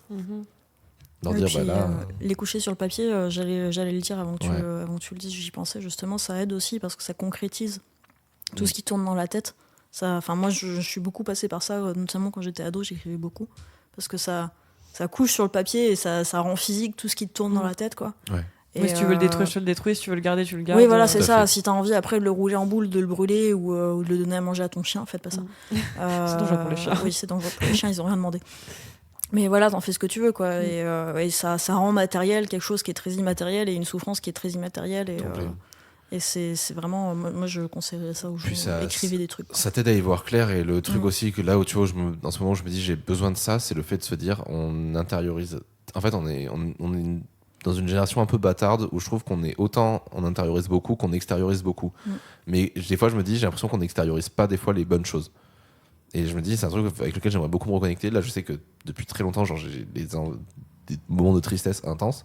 Et au lieu de les réussir à les extérioriser un bon coup, alors que je sais que tu vois, genre, je vais chialer pendant un quart d'heure, mais après, c'est réglé pour la semaine. Toute la semaine, tu vas avoir ce mood un peu badant, un peu triste de ah putain, ça va pas trop là, tu vois. Genre, je suis dans un bad mood. Et de se dire, bon, ben vas-y, viens, on le pose, on se confronte à ce putain de problème qu'on évite depuis des mois et des mois et des mois. Et tu te poses devant et tu fais là, ça va pas, pourquoi ? Et il y a plein de choses qui peuvent t'aider à y aller. Moi, je sais que, par exemple la fin de Fleabag, regardez Fleabag. Mais tu spoil pas, du coup. Je spoil pas. Mais la fin de Fleabag, à chaque fois que je la regarde, et puis je suis en larmes. Et je sais que c'est le truc qui va m'aider. Et je sais que, par exemple, sur ma dernière rupture, ça a été le truc qui avait été hyper dur. C'est que j'ai fait toute ma playlist mélancolique, envie de chialer. J'ai fait tous les trucs qui me font chialer d'habitude et j'y arrivais pas. J'arrivais pas à lâcher le truc. Je suis en mode, putain, mais pourquoi je me contrôle autant alors que c'est peut-être une de mes ruptures les plus dures de tout temps, tu vois. Et j'étais vraiment en mode, pourquoi ça marche pas ? Parce que je pense que je suis complètement fucked up sur mes émotions et sur ce que je ressens et qu'il serait temps de se reconcentrer un peu dessus. Est-ce que tu as pensé à la thérapie ? Je vais vous donner 50 € parce que du coup vous venez de remplacer ma psy, c'est super, j'adore. Tu le sais quand même depuis le temps que je remplace ta psy. Oui, c'est vrai. La première fois que je l'ai vu, je lui ai fait une thérapie. Moi je veux bien les 50 €. Ça s'arrangerait. Ça m'arrangerait, on pourrait financer le podcast. Je sais pas si c'est moi qui les donne. Non, ça sert à... Bon, écoute, ça, de toute façon, on met de nos sous. Hein. Est-ce que, avec du recul, et avec tout ce dont on discute là depuis tout à l'heure, t'arrives à dire que tu aimes le sexe ? Alors oui, j'aime bien quand ça se passe bien, forcément. Ouais, forcément.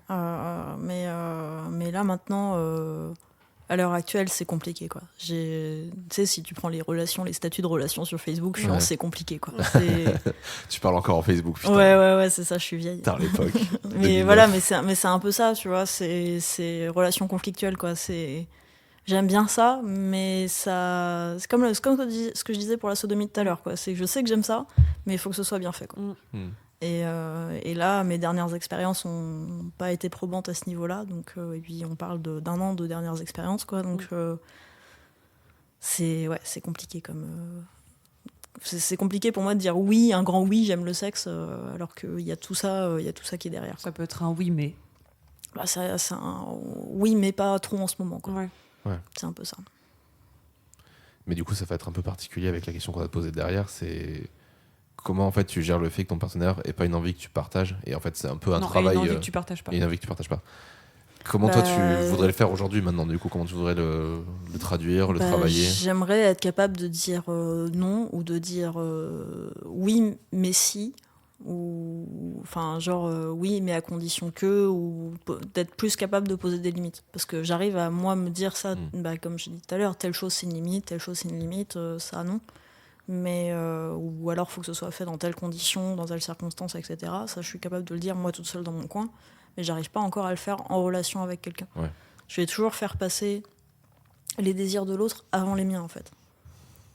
Et comment... je valide tellement, c'est trop triste, mais je suis totalement comme ça aussi. Et c'est un travail de tous les jours, vraiment. Voilà, mais comment t'arriverais à faire l'inverse, du coup, toi, à proposer des choses, du coup, et à t'imposer plus dans votre sexualité? Alors, c'est pas forcément que je m'impose pas. C'est pas forcément que je m'impose pas, parce que ça peut arriver que moi, je propose des trucs, et c'est pas forcément que je m'impose pas, c'est que je fais toujours passer les désirs de l'autre avant mes envies à moi, au sens où si le gars arrive et me dit j'ai envie qu'on fasse une sodomie, bah, même si j'ai pas envie, je vais me forcer. C'est pas bien. Non, mais ça, c'est pas bien, ça, on est d'accord. Mais je vais me forcer, ou je vais me dire je le fais parce que je sais que ça lui fait plaisir, et que moi, j'aime bien faire plaisir à mon partenaire, et ça me donne du plaisir de faire plaisir à mon partenaire. Tu sais quelle phrase tourne dans ma tête quand je dis oui à un truc que je veux pas? L'appétit vient en mangeant. C'est un peu ça. Vraiment, à chaque fois que j'ai dit oui à quelque chose que je voulais pas, c'était vraiment ça, en mode t'as pas très envie, mais vas-y, essaye, peut-être que ça viendra, tu vois. C'est un peu, il y a un peu de ça, ouais. Moi, j'apprends à dire non, c'est compliqué. Ouais, je suis d'accord avec ça. Mais du coup, c'est pour rebondir sur ce que tu disais, Robin. C'est pas que je donne pas mes envies ou quoi que ce soit, c'est juste que voilà, ce sera toujours le reste qui passera avant, parce que ça arrive des fois que je dise j'ai envie de ça, puis l'autre dit oui, l'autre dit non, s'il dit non, il dit non, et puis on n'en parle plus, quoi. Mais ce sera toujours les envies de l'autre qui passeront avant. Pour reprendre l'exemple du mélangisme, moi j'étais pas super chaud, et je me suis dit peut-être qu'en testant, et une fois que j'y serai, ce que tu disais, ça se trouve, une fois qu'on sera dedans, ça va me plaire, et ce sera super, et je serai contente d'avoir repoussé mon anxiété pour faire ça. C'était limite. Ouais, voilà, c'est ça. Pour moi, ça reste un sujet compliqué quand même, parce que repousser ses limites, oui, mais le truc, c'est que si t'es pas sûr en y allant, tu peux quasiment être sûr que ça va pas bien se passer, quoi. C'est ce que j'apprends à me dire, c'est que dans le doute, le fais pas, quoi. Ouais, c'est ce que je me dis aussi. C'est parce que la frontière est très fine. Pour moi, c'est un peu situable dans la fameuse zone grise, quoi. C'est cette espèce de non-consentement un peu, où tu sais pas trop si tu veux, si tu veux pas, si t'as envie, si t'as pas envie, si t'as pas envie, mais peut-être que t'auras envie après. Ouais, c'est la zone grise, c'est ça. Ouais. Cet entre-deux un peu flou où tu sais pas, et en fait, dans le doute, il faudrait pas y aller, quoi. Parce qu'on ne devrait pas avoir à se forcer. C'est quelque chose qu'on a du mal à assimiler en tant que femme. Et parce qu'on nous a pas éduqués à ça, quoi. Non, c'est ce que j'ai pensé tout à l'heure aussi. On nous éduque, moi c'est ce que je disais, en plus moi je me suis construite en relation à mes copains, et mes copains m'imposaient ça. Et du coup tu te construis par rapport à ça, je dois le faire parce que l'autre a envie que je le fasse. Et c'est pas sain, c'est clairement pas sain. Et tu vois, même en ayant un copain qui a toute la bienveillance du monde, et que la personne te dit mais dis-moi quand tu n'as pas envie, je n'ai pas envie que tu te forces. Je le fais quand même. Enfin, je le faisais quand même. Genre, je me disais toujours...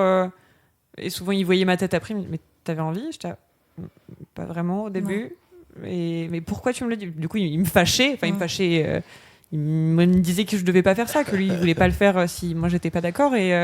Et pourtant, j'avais toujours ce truc de non, mais j'ai envie de lui faire plaisir, il a envie. Moi, ça fait un petit moment qu'on l'a pas fait parce que j'avais pas envie, c'est un peu de ma faute. Il y a toujours cette culpabilisation derrière.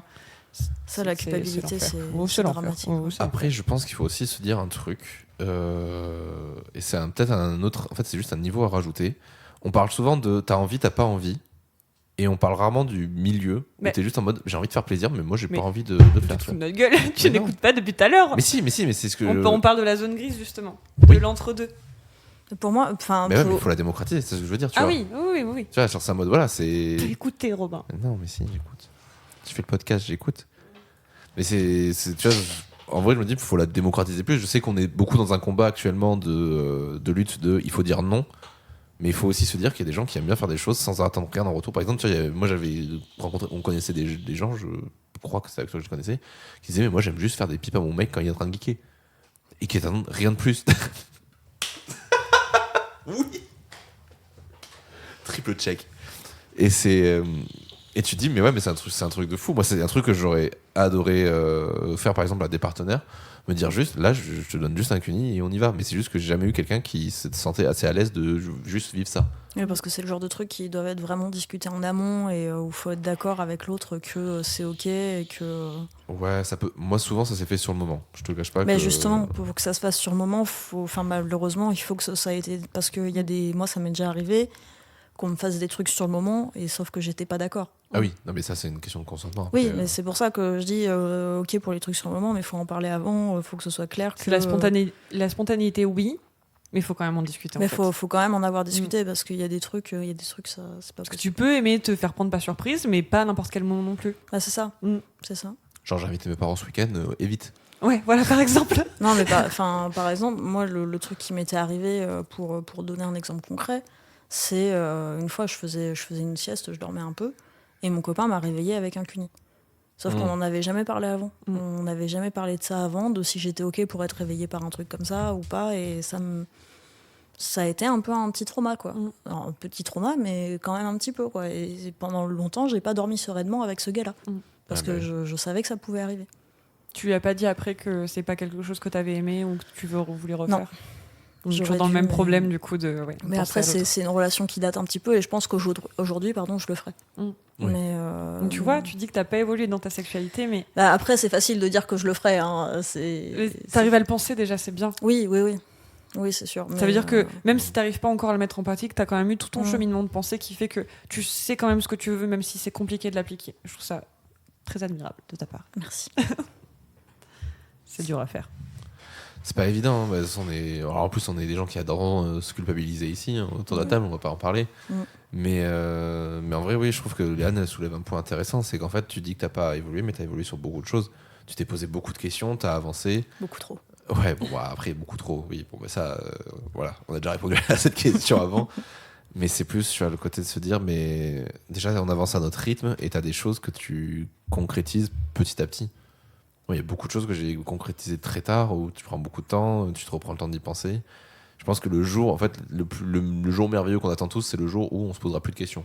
Ça n'arrive jamais. Ça n'arrivera jamais, ouais. Ça n'arrivera jamais, mais en fait, le jour où tu commences à accepter que ça n'arrivera jamais, c'est souvent le moment où ça arrive aussi. Oui, d'accord, ok. C'est ce que je veux dire. Oui, je comprends, ouais. C'est un mélange de lâcher prise et de toute façon, c'est important. Oui, c'est important de se poser des questions, mais les questions sont pas tout le temps obligatoires.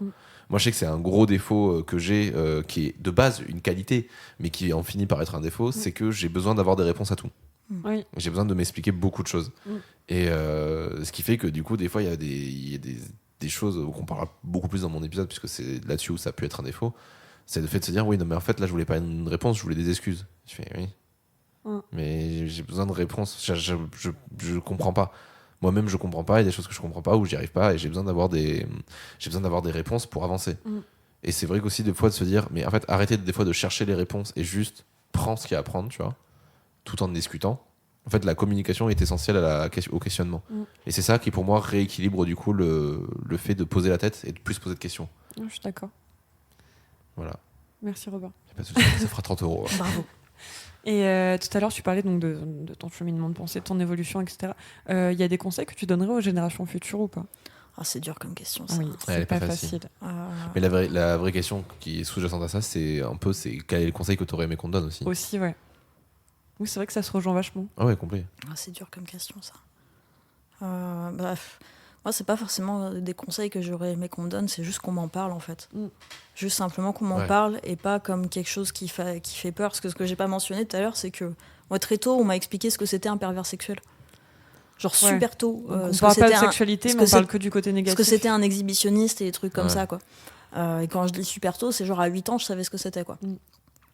Donc, voilà, si c'est pas un conseil, mais c'est genre juste en parler, quoi.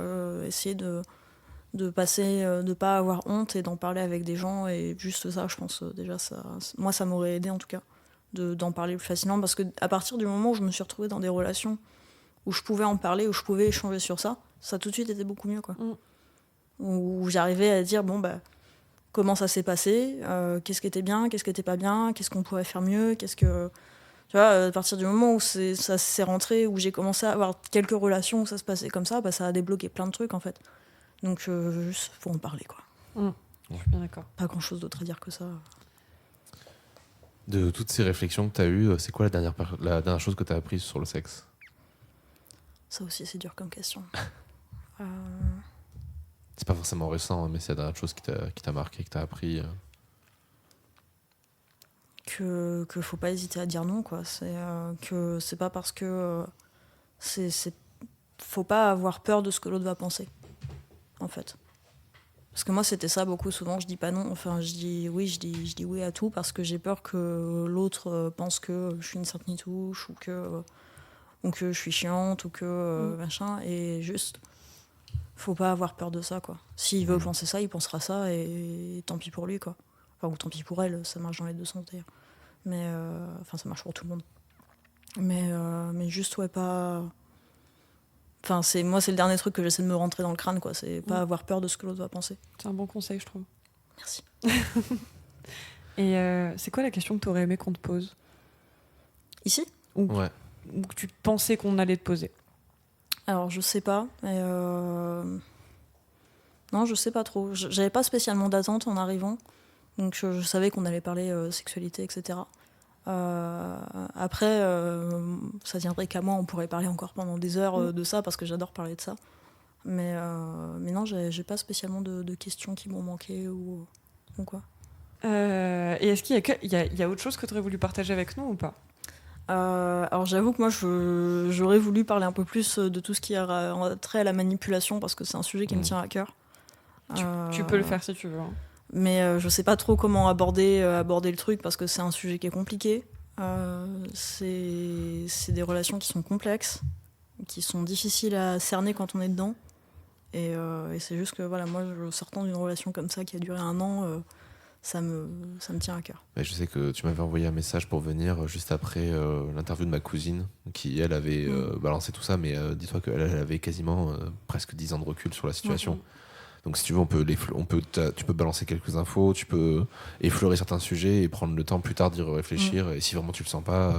Non, mais j'ai envie d'en parler parce que ça va déjà mieux. Alors déjà, j'ai une armée de thérapeutes avec moi qui me soutiennent. Non, mais ça pareil, si vous avez besoin, allez voir une sexologue, c'est trop bien.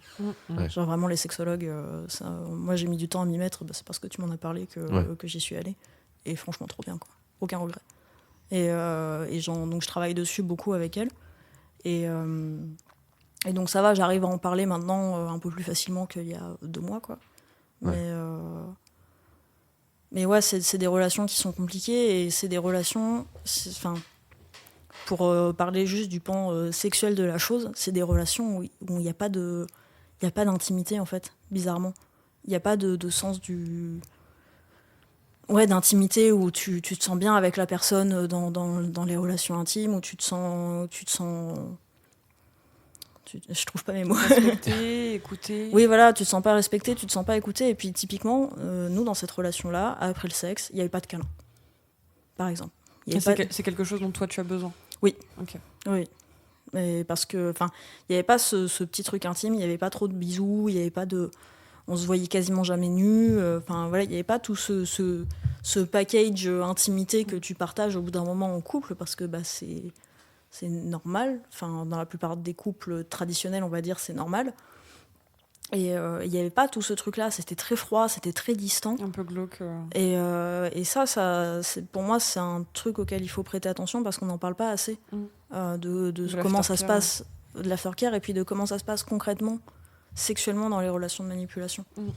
Parce qu'on pense beaucoup au côté psychologique, mais il y a aussi un côté sexuel qui déconne, quoi. J'ai pas d'autre mot que ça, qui déconne. C'est le mot. Et où ça va pas, quoi. Et moi, je me rends compte que maintenant, et en ayant parlé avec ma thérapeute, quoi, il y avait pas de vie intime, quoi. Et voilà. Il y a beaucoup de choses à dire sur les relations de manipulation, c'est quelque chose de... Mais déjà, les précisions que tu as apportées sont pas mal parce que c'est des sujets qu'on n'avait pas abordés dans l'épisode de Flora. Alors, si jamais il y a des gens qui sont intéressés, je vous renvoie plutôt à l'épisode de Flora pour qu'on en parle plus. Mais ces détails il n'y a pas d'intimité, j'en avais jamais entendu parler.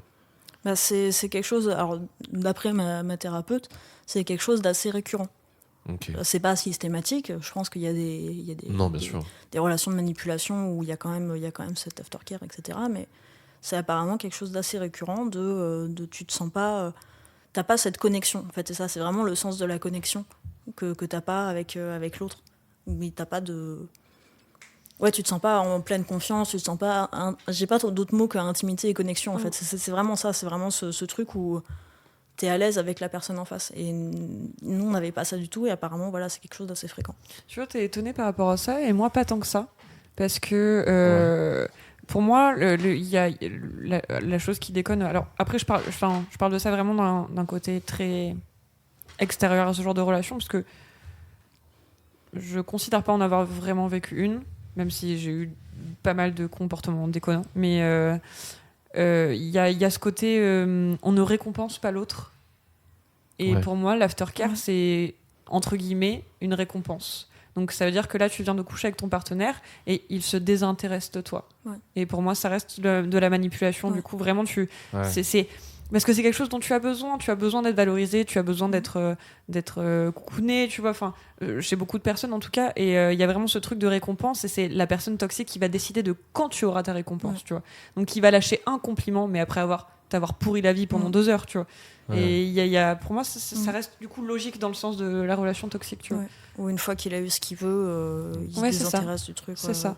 Parce que c'est vraiment ça, c'est une claque, une caresse. Souvent, c'est comme ça qu'on résume les relations toxiques. C'est une claque, une caresse, c'est tout le temps ça, quoi. Moi, c'était si tu me permets de parler de ce que j'avais vu de vous dans votre... Non. Ok. si. Non, mais le truc que je voyais beaucoup de l'extérieur et que tu me montrais, parce que je l'ai rencontré 1 ou 2 fois, je sais plus, cette personne-là. Et face à moi, il était adorable. Hein. C'était souvent le cas. C'est souvent le cas dans le social. Bon, après, c'était pas non plus c'était pas le compagnon de ma cousine. Le compagnon de ma cousine avait vraiment réussi à berner tout le monde. Moi, j'étais l'une des rares personnes qui l'avait pas berné, mais il avait réussi à avoir tout le monde. C'est-à-dire que même sur la fin, elle lui disait, ses parents lui avaient reproché d'avoir quitté ce mec, alors qu'en fait, il les avait eu eux aussi. Et lui, pour le coup, je l'avais un peu senti, et j'en avais fait part à Gaël. Mais le truc qui m'avait le plus marqué, c'était qu'en fait, tu m'envoyais beaucoup les conversations que vous aviez. Ouais, parce que j'avais fini par faire ça, en fait, pour te raconter le truc. En fait, j'étais tellement plus sûre de ce que je pensais et de ce qui était la vérité ou pas, que je finissais par prendre des screens des conversations et je les envoyais à Robin et à un autre ami pour aussi, avoir un avis extérieur. Pour avoir un avis le plus objectif. Enfin, pour moi, donner quelque chose de le plus objectif possible et pour avoir un avis extérieur, parce que je savais plus ce qui était réel ou pas. Parce que c'est des gens qui transforme complètement la réalité de la relation, en fait. Ils t'isolent en plus. Ils t'isolent de tes amis, ils t'isolent de ta famille. Moi, je sais que j'ai une amie qui a été dans ce genre de relation et j'ai été une des personnes bernées. Et il la faisait passer pour une hystérique, qui pétait des câbles pour rien, alors que juste, il était hyper violent. Et que, du coup, socialement, ils sont hyper bien en société. Et en fait, ils t'isolent complètement. Et ça, ils te biaisent la vérité, en fait. Et puis moi, tous mes potes, c'était des cons. Que c'était un scandale que je traîne avec des gens comme ça. Alors toi, tu n'as pas trop eu droit, tu as été un peu épargné par le truc. Ouais, il avait dit 2-3 trucs, mais il n'avait pas été mais la plupart de mes potes, c'était ça. C'était mais pourquoi tu traînes avec, c'est des cons. Ça commençait, quand je suis partie, ça commençait à être le cas avec ma famille aussi, quoi. Après, remettons dans le contexte, moi j'étais à Bordeaux et vous n'étiez pas de Bordeaux, du coup j'étais loin, il y avait déjà de la distance. Ouais, c'est ça. Mais alors qu'en vrai, tu m'aurais dit que tu partais de chez toi et que tu venais chez moi dans 2 heures, la porte a été ouverte, quoi. Ouais, je sais. Tu sais que c'est toujours le cas et que, ça, c'est un truc qu'il a pas cassé. Mais moi, concrètement, dans tous les messages que tu m'as envoyés de vos conversations, je pense qu'il y avait même pas 5% de choses sur lesquelles j'étais d'accord avec lui. Tout le reste, j'étais en mode, mais c'est du bullshit, il est en train de te retourner la tête. Et il m'a retourné la tête. Et il t'a du retourné lavage la tête. de cerveau. Mais complètement. Et en plus de ça, même les fois où c'était pas pour te retourner la tête, j'étais juste en mode, mais en fait, personne n'a le droit de te parler comme ça. Et si c'est pas indiscret, t'es pas obligé de répondre si tu veux pas. Comment tu t'es sortie de ça, toi ? Parce que j'ai plus le choix. Okay. Parce que c'est toi qui es partie du coup. Oui, c'est moi qui suis partie parce que je suis arrivée à un stade où c'était ça où je me foutais en l'air. Okay. C'est vraiment, j'en suis arrivée à un stade où j'envisageais les urgences psychiatriques. Parce que, grâce à Robin d'ailleurs, parce que sans lui, je n'aurais pas pensé à aller aux urgences psychiatriques et j'y aurais sans doute fini quand même. Pour pas me porter toutes les fleurs, c'est Laura Lambert, celle avec qui je fais le podcast Les Évos, qui m'a parlé des urgences psychiatriques pour la première fois, qui m'avait conseillé aussi éventuellement d'y aller une fois. Et c'est pour ça que je l'avais conseillé aussi à Gaël, c'est que si jamais vraiment tu le sens pas, urgences psychiatriques. Eux, ils te prennent en charge directement et ils sont au courant, ça arrive souvent. L'histoire a prouvé que non, l'expérience a prouvé que c'est faux. Qu'il faut vraiment que tu sois au bout du rouleau pour qu'ils te prennent, sinon il faut être venu plusieurs fois pour qu'ils te prennent en charge. Parce que j'y suis allée, j'ai fini par y aller après ça, et ils m'ont dit vous allez pas assez mal pour nous, quoi. Après, ça fait un peu en l'air, mais je vais pas assez mal. Ça fait un peu du mal à entendre. Quand t'es en larmes devant la psy et qu'elle te dit vous allez pas assez mal pour nous, t'es là. Je fais quoi ? Je me taille les veines pour aller plus mal ? C'est un peu ça. Donc, après, c'est peut-être les urgences psychiatriques précisément où je suis allée qui sont comme ça. Ça dépend sur qui tu tombes, je pense. Ouais, aussi. C'était après votre déménagement ou c'était sur le lieu de votre déménagement ? Non, ça c'était après la rupture. C'était après la rupture. Ouais, c'était après la rupture chez moi où j'habite actuellement. Il t'a laissé partir ? Il m'a laissé partir. Alors sur ça, je peux m'estimer heureuse parce que il a compris avant que je vienne récupérer mes affaires, parce qu'en fait, j'en pouvais plus. Plusieurs fois, je lui ai dit je vais aller aux urgences psychiatriques. Lui, il pensait que je faisais du chantage émotionnel. Et j'ai fini par partir faire un tour dans un parc. Je me souviens, j'ai appelé ma mère, je lui ai tout raconté. Elle m'a dit écoute, je pars ce soir, demain je suis là. Enfin, je pars et ce soir je suis là. Et tu vas chez une telle, c'était une amie de la famille, tu vas chez une telle, tu restes là-bas, tu lui dis pas où t'es, machin. Et une fois là-bas, j'ai eu genre 68 appels en absence. Des messages dans tous les sens. Il est venu chez l'amie en question parce qu'il savait où elle habitait. Il est venu chez l'amie en question pour regarder par-dessus le mur pour voir si j'y étais. La bonne crise d'angoisse. J'ai dit à la nana chez qui j'étais, je lui ai dit par contre s'il vient, t'appelles les flics quoi. S'il essaie de rentrer dans le bâtiment, t'appelles les flics, j'en ai rien à foutre. Parce que c'est pas possible quoi. Et 68 appels en absence, je les ai bien gardés, je les ai screen sur mon téléphone parce que pareil, je me suis dit ça pour harcèlement. Voilà. Ça n'a pas été jusque-là. Mais une fois qu'il a eu compris, une fois qu'il a été il a aussi hacké mon compte Facebook où il a vu une conversation que j'avais avec un autre très bon ami où je lui en parlais et je lui disais non mais là je vais aller récupérer mes affaires, c'est bon, ma mère est là, etc. Donc une fois qu'il a eu compris ça, il a commencé de lui-même à rassembler mes affaires. Donc je suis arrivée, il y avait déjà la moitié de mes affaires qui étaient là dans le salon, qui attendaient. Ça faisait 1 mois et demi qu'on avait emménagé ensemble, même pas, je crois, 1 mois. Et il y avait déjà mes affaires qui attendaient, et il avait commencé à tout rassembler, etc. Et il m'a juste fait une scène en mode « Mais pourquoi tu pars ? Mais je ne te reconnais plus, je ne sais plus qui tu es », en essayant une dernière fois de tout remettre sur mon dos. Que c'était c'est moi, de la victimisation de sa part. Ouais, que c'était moi l'hystérique et que je pétais un plomb et que c'était un souci de communication entre nous et que voilà, en gros, c'était ma faute, quoi. T'as été très courageuse, je trouve. Oui. Avec le recul, de toute façon, comme dit, c'était ça où je me foutais en l'air, quoi. J'étais arrivée à de telles extrémités que j'avais plus le choix, quoi. J'avais plus le choix et j'ai fait le bon choix, pour le coup. Mais ça a été difficile. Et l'avantage, ce que je voulais dire aussi, c'est que j'ai eu cet avantage qu'ont peu de gens en sortie de relations toxiques, c'est qu'il n'a pas cherché à me récupérer et qu'en plus, on n'avait pas d'amis en commun. Donc on n'avait pas de cercle d'amis partagés. C'est déjà ça, oui. Où il y aurait pu avoir du jugement. C'est ça. Il n'y a pas eu de jugement, il n'y a pas eu de mais je comprends pas, pourtant il n'est pas comme ça. J'ai pas eu ça. J'ai pas eu ce côté-là. J'ai pas eu ce truc de il tente de me récupérer. C'est lui qui m'a bloqué sur l'intégralité des réseaux sociaux. Il a bloqué mon numéro de téléphone. J'avais oublié des trucs chez lui. J'ai dû lui envoyer un message avec le portable de ma mère parce qu'il avait bloqué mon numéro, donc il n'aurait pas vu mes messages. Il m'a bloqué de partout. C'est pas moi qui ai eu à faire la démarche. Et ça, c'est rare. C'est au moins l'avantage, c'est qu'il avait tellement d'ego, tellement d'orgueil qu'il a pas supporté que je parte. Et au moins, il m'a bloqué de partout. Et j'étais tranquille, quoi. C'est au moins mon avantage. T'avais fait l'étape, je sais que tu m'en avais parlé, mais je savais pas si tu l'as fait ou pas, de contacter ses ex. Pas encore. Parce que j'arrive pas à franchir le pas. C'est pas évident. Parce qu'en fait, je suis toujours dans cet entre-deux, parce que je connais ses ex pour les avoir croisés, parce que c'était quelqu'un que je connaissais depuis 6 ans, et, avant qu'on soit en couple. Et du coup, je connais 2 de ses ex. Et ouais, j'hésite encore. Parce que pour la dernière, notamment, je sais pas à quel point elle s'est remise de la relation. Parce que je sais qu'elle l'a traité de manipulateur quand elle est partie. Et... ouais, j'hésite parce que je sais pas comment elles se sont remises de la relation. Je sais pas comment moi j'encaisserais le fait qu'on me dise non, j'ai pas envie d'en parler. Voilà, c'est encore en attente. C'est trop frais. Pour moi, un petit peu. Si tu ressens le besoin de le... C'est très bateau, mais si tu ressens le besoin de le faire, fais-le. Mais si t'es pas prête pour l'instant... je pense... pas te forcer, quoi. Ce que je disais tout à l'heure, dans le doute, je le fais pas. Pour l'instant, vu que je sais pas, dans le doute, je le fais pas. Prends le temps de te reconstruire toi d'abord et voilà, c'est ça. après, quoi. C'est ça, mais je pense qu'à terme, je le ferai parce que c'est important de... Enfin, je pense que c'est important de confronter ce qu'on a vécu avec ce que d'autres personnes ont vécu. Et c'est pour ça aussi que je tenais à en parler aujourd'hui, parce que souvent, on est très seul là-dedans. Ouais. Et c'est important d'avoir des témoignages, alors idéalement des témoignages d'ex, parce que du coup c'est avec le ou la même manipulateur ou manipulatrice. Mais ouais, faut en parler, quoi. Déjà des histoires similaires, ça aide. Ouais, rien que d'autres histoires. Que t'es pas seule. Ouais.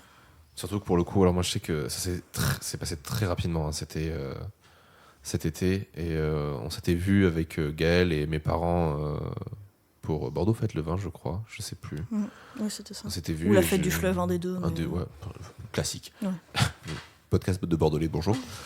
et je sais qu'on en avait parlé rapidement avec ma mère et quand elle m'avait vu, elle connaît très bien Gaël, elle aime beaucoup et elle a vu que j'étais pas très à l'aise et elle m'a dit mais du coup tu le sens pas son gars? Je lui ai dit non, je le sens pas du tout et c'est terrible parce que je me sens impuissant, je peux rien faire. Et tu as dû m'appeler 2 ou 3 semaines après pour me dire que tu l'avais quitté et ça a été une libération, me dire que en fait ça y est, t'en es sorti. Parce que j'étais en mode putain, genre c'est le genre de situation que j'aime pas, genre tu sais qu'en face c'est pas bien et tu peux rien faire. J'ai une copine aussi qui m'a dit la même chose, une copine de là où j'habite pour le coup, que j'ai vue régulièrement pendant cette relation, qui était en cours avec moi et tout, et avec qui j'en parlais régulièrement et qui m'a dit la même chose, qui m'a dit mais avec le recul je me rends compte que putain c'était de la merde quoi, et je pouvais rien te dire, parce que t'essaies d'être objectif, t'essaies de conseiller la personne, mais de toute façon t'as tellement le cerveau retourné que même si on te dit casse-toi, tu les écouteras pas quoi. Mais bien sûr. C'est une démarche qui doit venir de soi et c'est compliqué, mais ça peut même faire l'inverse, tu vois. Genre moi c'est pour ça que je l'ai jamais dit frontalement. J'ai toujours dit que je le sentais pas trop et que je l'aimais pas trop, mais je l'ai jamais dit frontalement c'est un manipulateur, parce que c'est aussi l'effet inverse qui peut se faire, c'est le fait que du coup tu t'éloignes de ceux qui te protègent. Oui. Donc la seule chose que tu as à faire, c'est être là.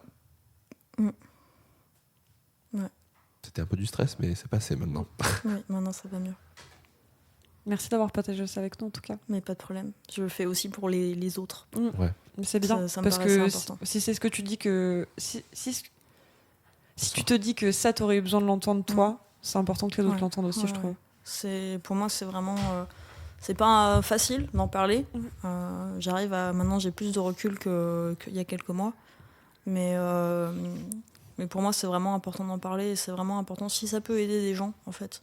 Je suis très heureuse de le faire. Si ça peut même mettre la puce à l'oreille à certaines personnes de se dire « Ah, peut-être que ça ressemble un petit peu à ma relation ». Et juste à remettre en question des choses, franchement, moi, je serais heureuse, quoi. Ça fait partie des conseils pour les générations futures, je trouve. Ouais. Bah, c'est pas formulé. Enfin, je serais pas capable de le résumer en une phrase, mais voilà, si ça peut aider des gens, franchement, c'est pour ça que je tenais à en parler. Alors, j'ai un master en résumage de phrases. Et la phrase que moi je résumerais, c'est « Il y a toujours quelqu'un pour vous écouter ». Oui, c'est vrai. Donc n'hésitez pas. De ouf. J'ai un master en résumage de phrases. Hein. Ça se passe, c'est un vrai diplôme. On va passer sur une note plus légère. Ouais, on va essayer de passer aux recommandations c'est ça, culturelles. Les recos, ouais. Moi, j'ai une recommandation qui est en lien avec ça. Donc, alors moi aussi, mais je vais te laisser y aller d'abord dessus. Alors moi, je veux recommander très fort la BD de Sophie Lambda qui s'appelle Tant pis pour l'amour. Ok, on a la même. Ah ouais, ouais. Ah, c'est marrant ça. Qui est une BD pas facile à lire, mais qui est nécessaire. Qui parle de relations toxiques, de relations de manipulation. Parce qu'elle-même, elle est passée par une relation comme ça. Je crois. Est-ce qu'elle est brune avec un carré court? Oui, je crois. J'ai vu une vidéo d'elle tout à l'heure. Je connaissais sa BD. La BD, c'est elle avec son gars sous un parapluies, le gars dessine un cœur et elle le regarde trop mal. Ouais, je crois que je vois ce que c'est. Ouais. Et ouais, c'est une BD qui est à la fois drôle et très émouvante parce qu'elle a un petit sidekick rigolo qui est son ours en peluche qu'elle avait quand elle était plus jeune. Et il y a ce petit personnage que tu suis un peu tout le long et qui représente un peu son côté très émotionnel qu'elle met de côté pendant la relation. Et c'est une BD qui est à la fois un témoignage très personnel et à la fois quelque chose de très appuyé scientifiquement et psychologiquement. Et c'est vraiment une BD nécessaire. Okay. Alors c'est pas facile pour tout le monde à lire, mais l'utilité publique. Ouais. Ah non, c'est pas celle à laquelle je pensais. C'est pas un cœur et c'est une tête de mort qui décide, ouais. Je suis curieuse, j'irai voir ça. Moi, je l'ai lu après la rupture, mais justement dans la série, ça fait du bien d'avoir des témoignages. Ouais. C'est vraiment cette BD-là, elle est importante. Okay. Oui, complet. Bah, du coup, moi, je vais recommander la même chose, parce que j'ai rien prévu d'autre que ça. C'est vrai, c'était ça, oui, c'était ça, Marocco. Okay. Je savais plus si on en avait parlé ou pas. Je sais plus, j'avoue. Et je sais que ça faisait partie des choses que je voulais te recommander, ou que j'ai dû te recommander, que j'ai essayé de te recommander. Et du coup, je me suis dit, putain, pourquoi je l'ai pas recommandé avant déjà dans le podcast. Mais en fait, ça m'avait déjà pété avec l'épisode de Flora. Je me suis dit, j'aurais dû le recommander là. Donc, je reprofite du coup de ce moment-là pour le dire. Lisez cette BD. Je sais que les premières fois que j'en avais parlé, je m'étais dit, le seul truc qui m'a un peu gêné, c'était le côté moitié narration, moitié explication, et qu'en fait toute la fin du bouquin c'est que des explications et de comment faire et machin. C'est nécessaire. Et en fait c'est après en avoir parlé avec des gens qui ont vécu ça, c'est nécessaire. Et c'est juste que moi, c'était pas ce à quoi je m'attendais. Je m'attendais vraiment à ce qu'on parle vraiment d'une relation, qu'est-ce que c'est, comment je l'ai vécu. Je m'attendais plus à un témoignage qu'à de l'apprentissage.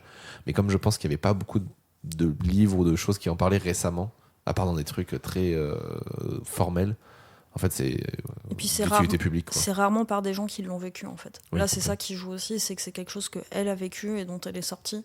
Et ça aide beaucoup de savoir que c'est pas juste quelqu'un qui t'en parle parce qu'il a fait des recherches dessus ou machin. Là, tu vois, justement, qu'il y ait cette partie narrative en premier lieu, tu te dis, ok, elle a vécu ça, elle sait de quoi elle parle, elle y est passée, elle en est sortie. Ouais. Et du coup, ça légitime un petit peu, si tu veux, de savoir ça. Complet, ouais. Ok. T'as une petite reco Oui, mais du coup, ça n'a rien à voir. Mais vas-y. C'est une des dernières vidéos de Ben Never, entre potes, envie de sexe. Ok. Tout à l'heure, t'as dit un truc, je pensais que tu le sortais de cette vidéo. Non, c'est celle avec Marie LB, Monsieur Poulpe et je sais plus comment s'appelle la dernière. Je la connais pas. Mais c'est ça. Ouais, je l'ai vu pour l'anniversaire de Monsieur Poulpe. Oui, exact. Et elle m'a beaucoup appris cette vidéo. Pourtant, elle est pas très longue, mais sur est-ce que t'as vraiment envie de sexe ou est-ce que t'as seulement envie des gens à qui tu plais.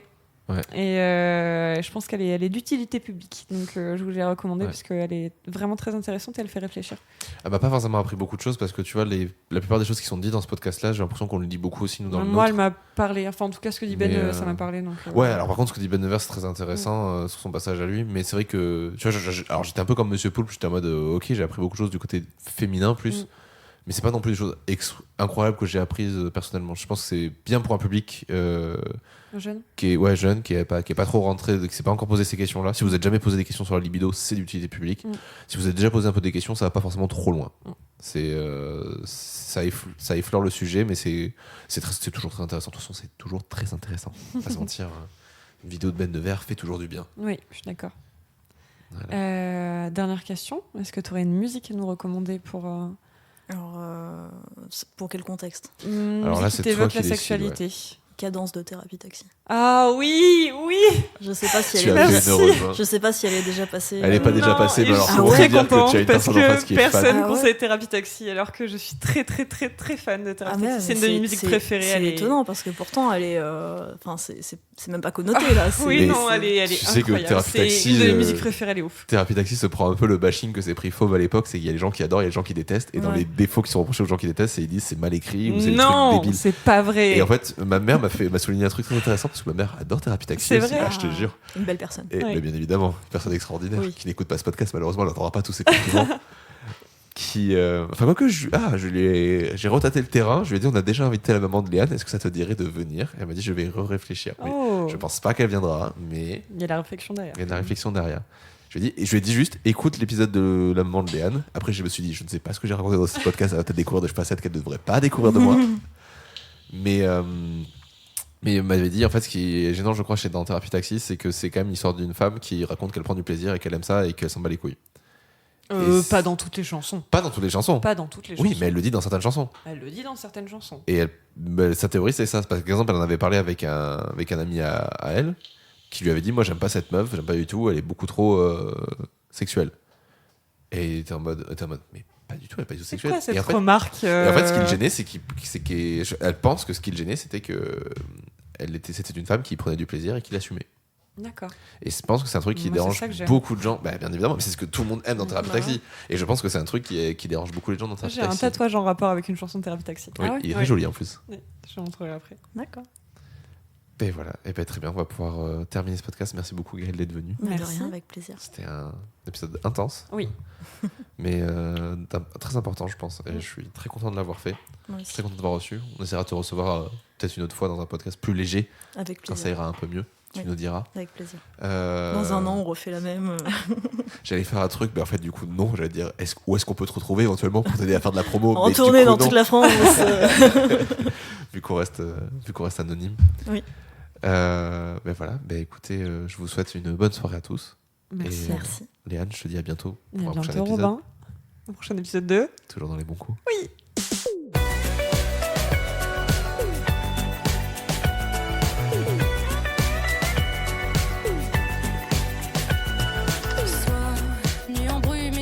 te vois. Tu sais, moi j'ai jamais fait tout ça.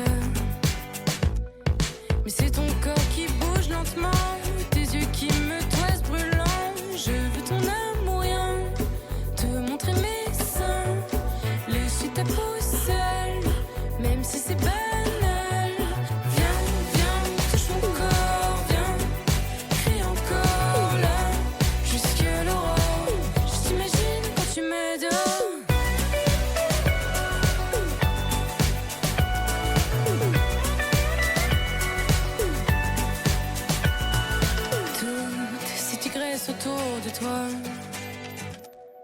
Viens.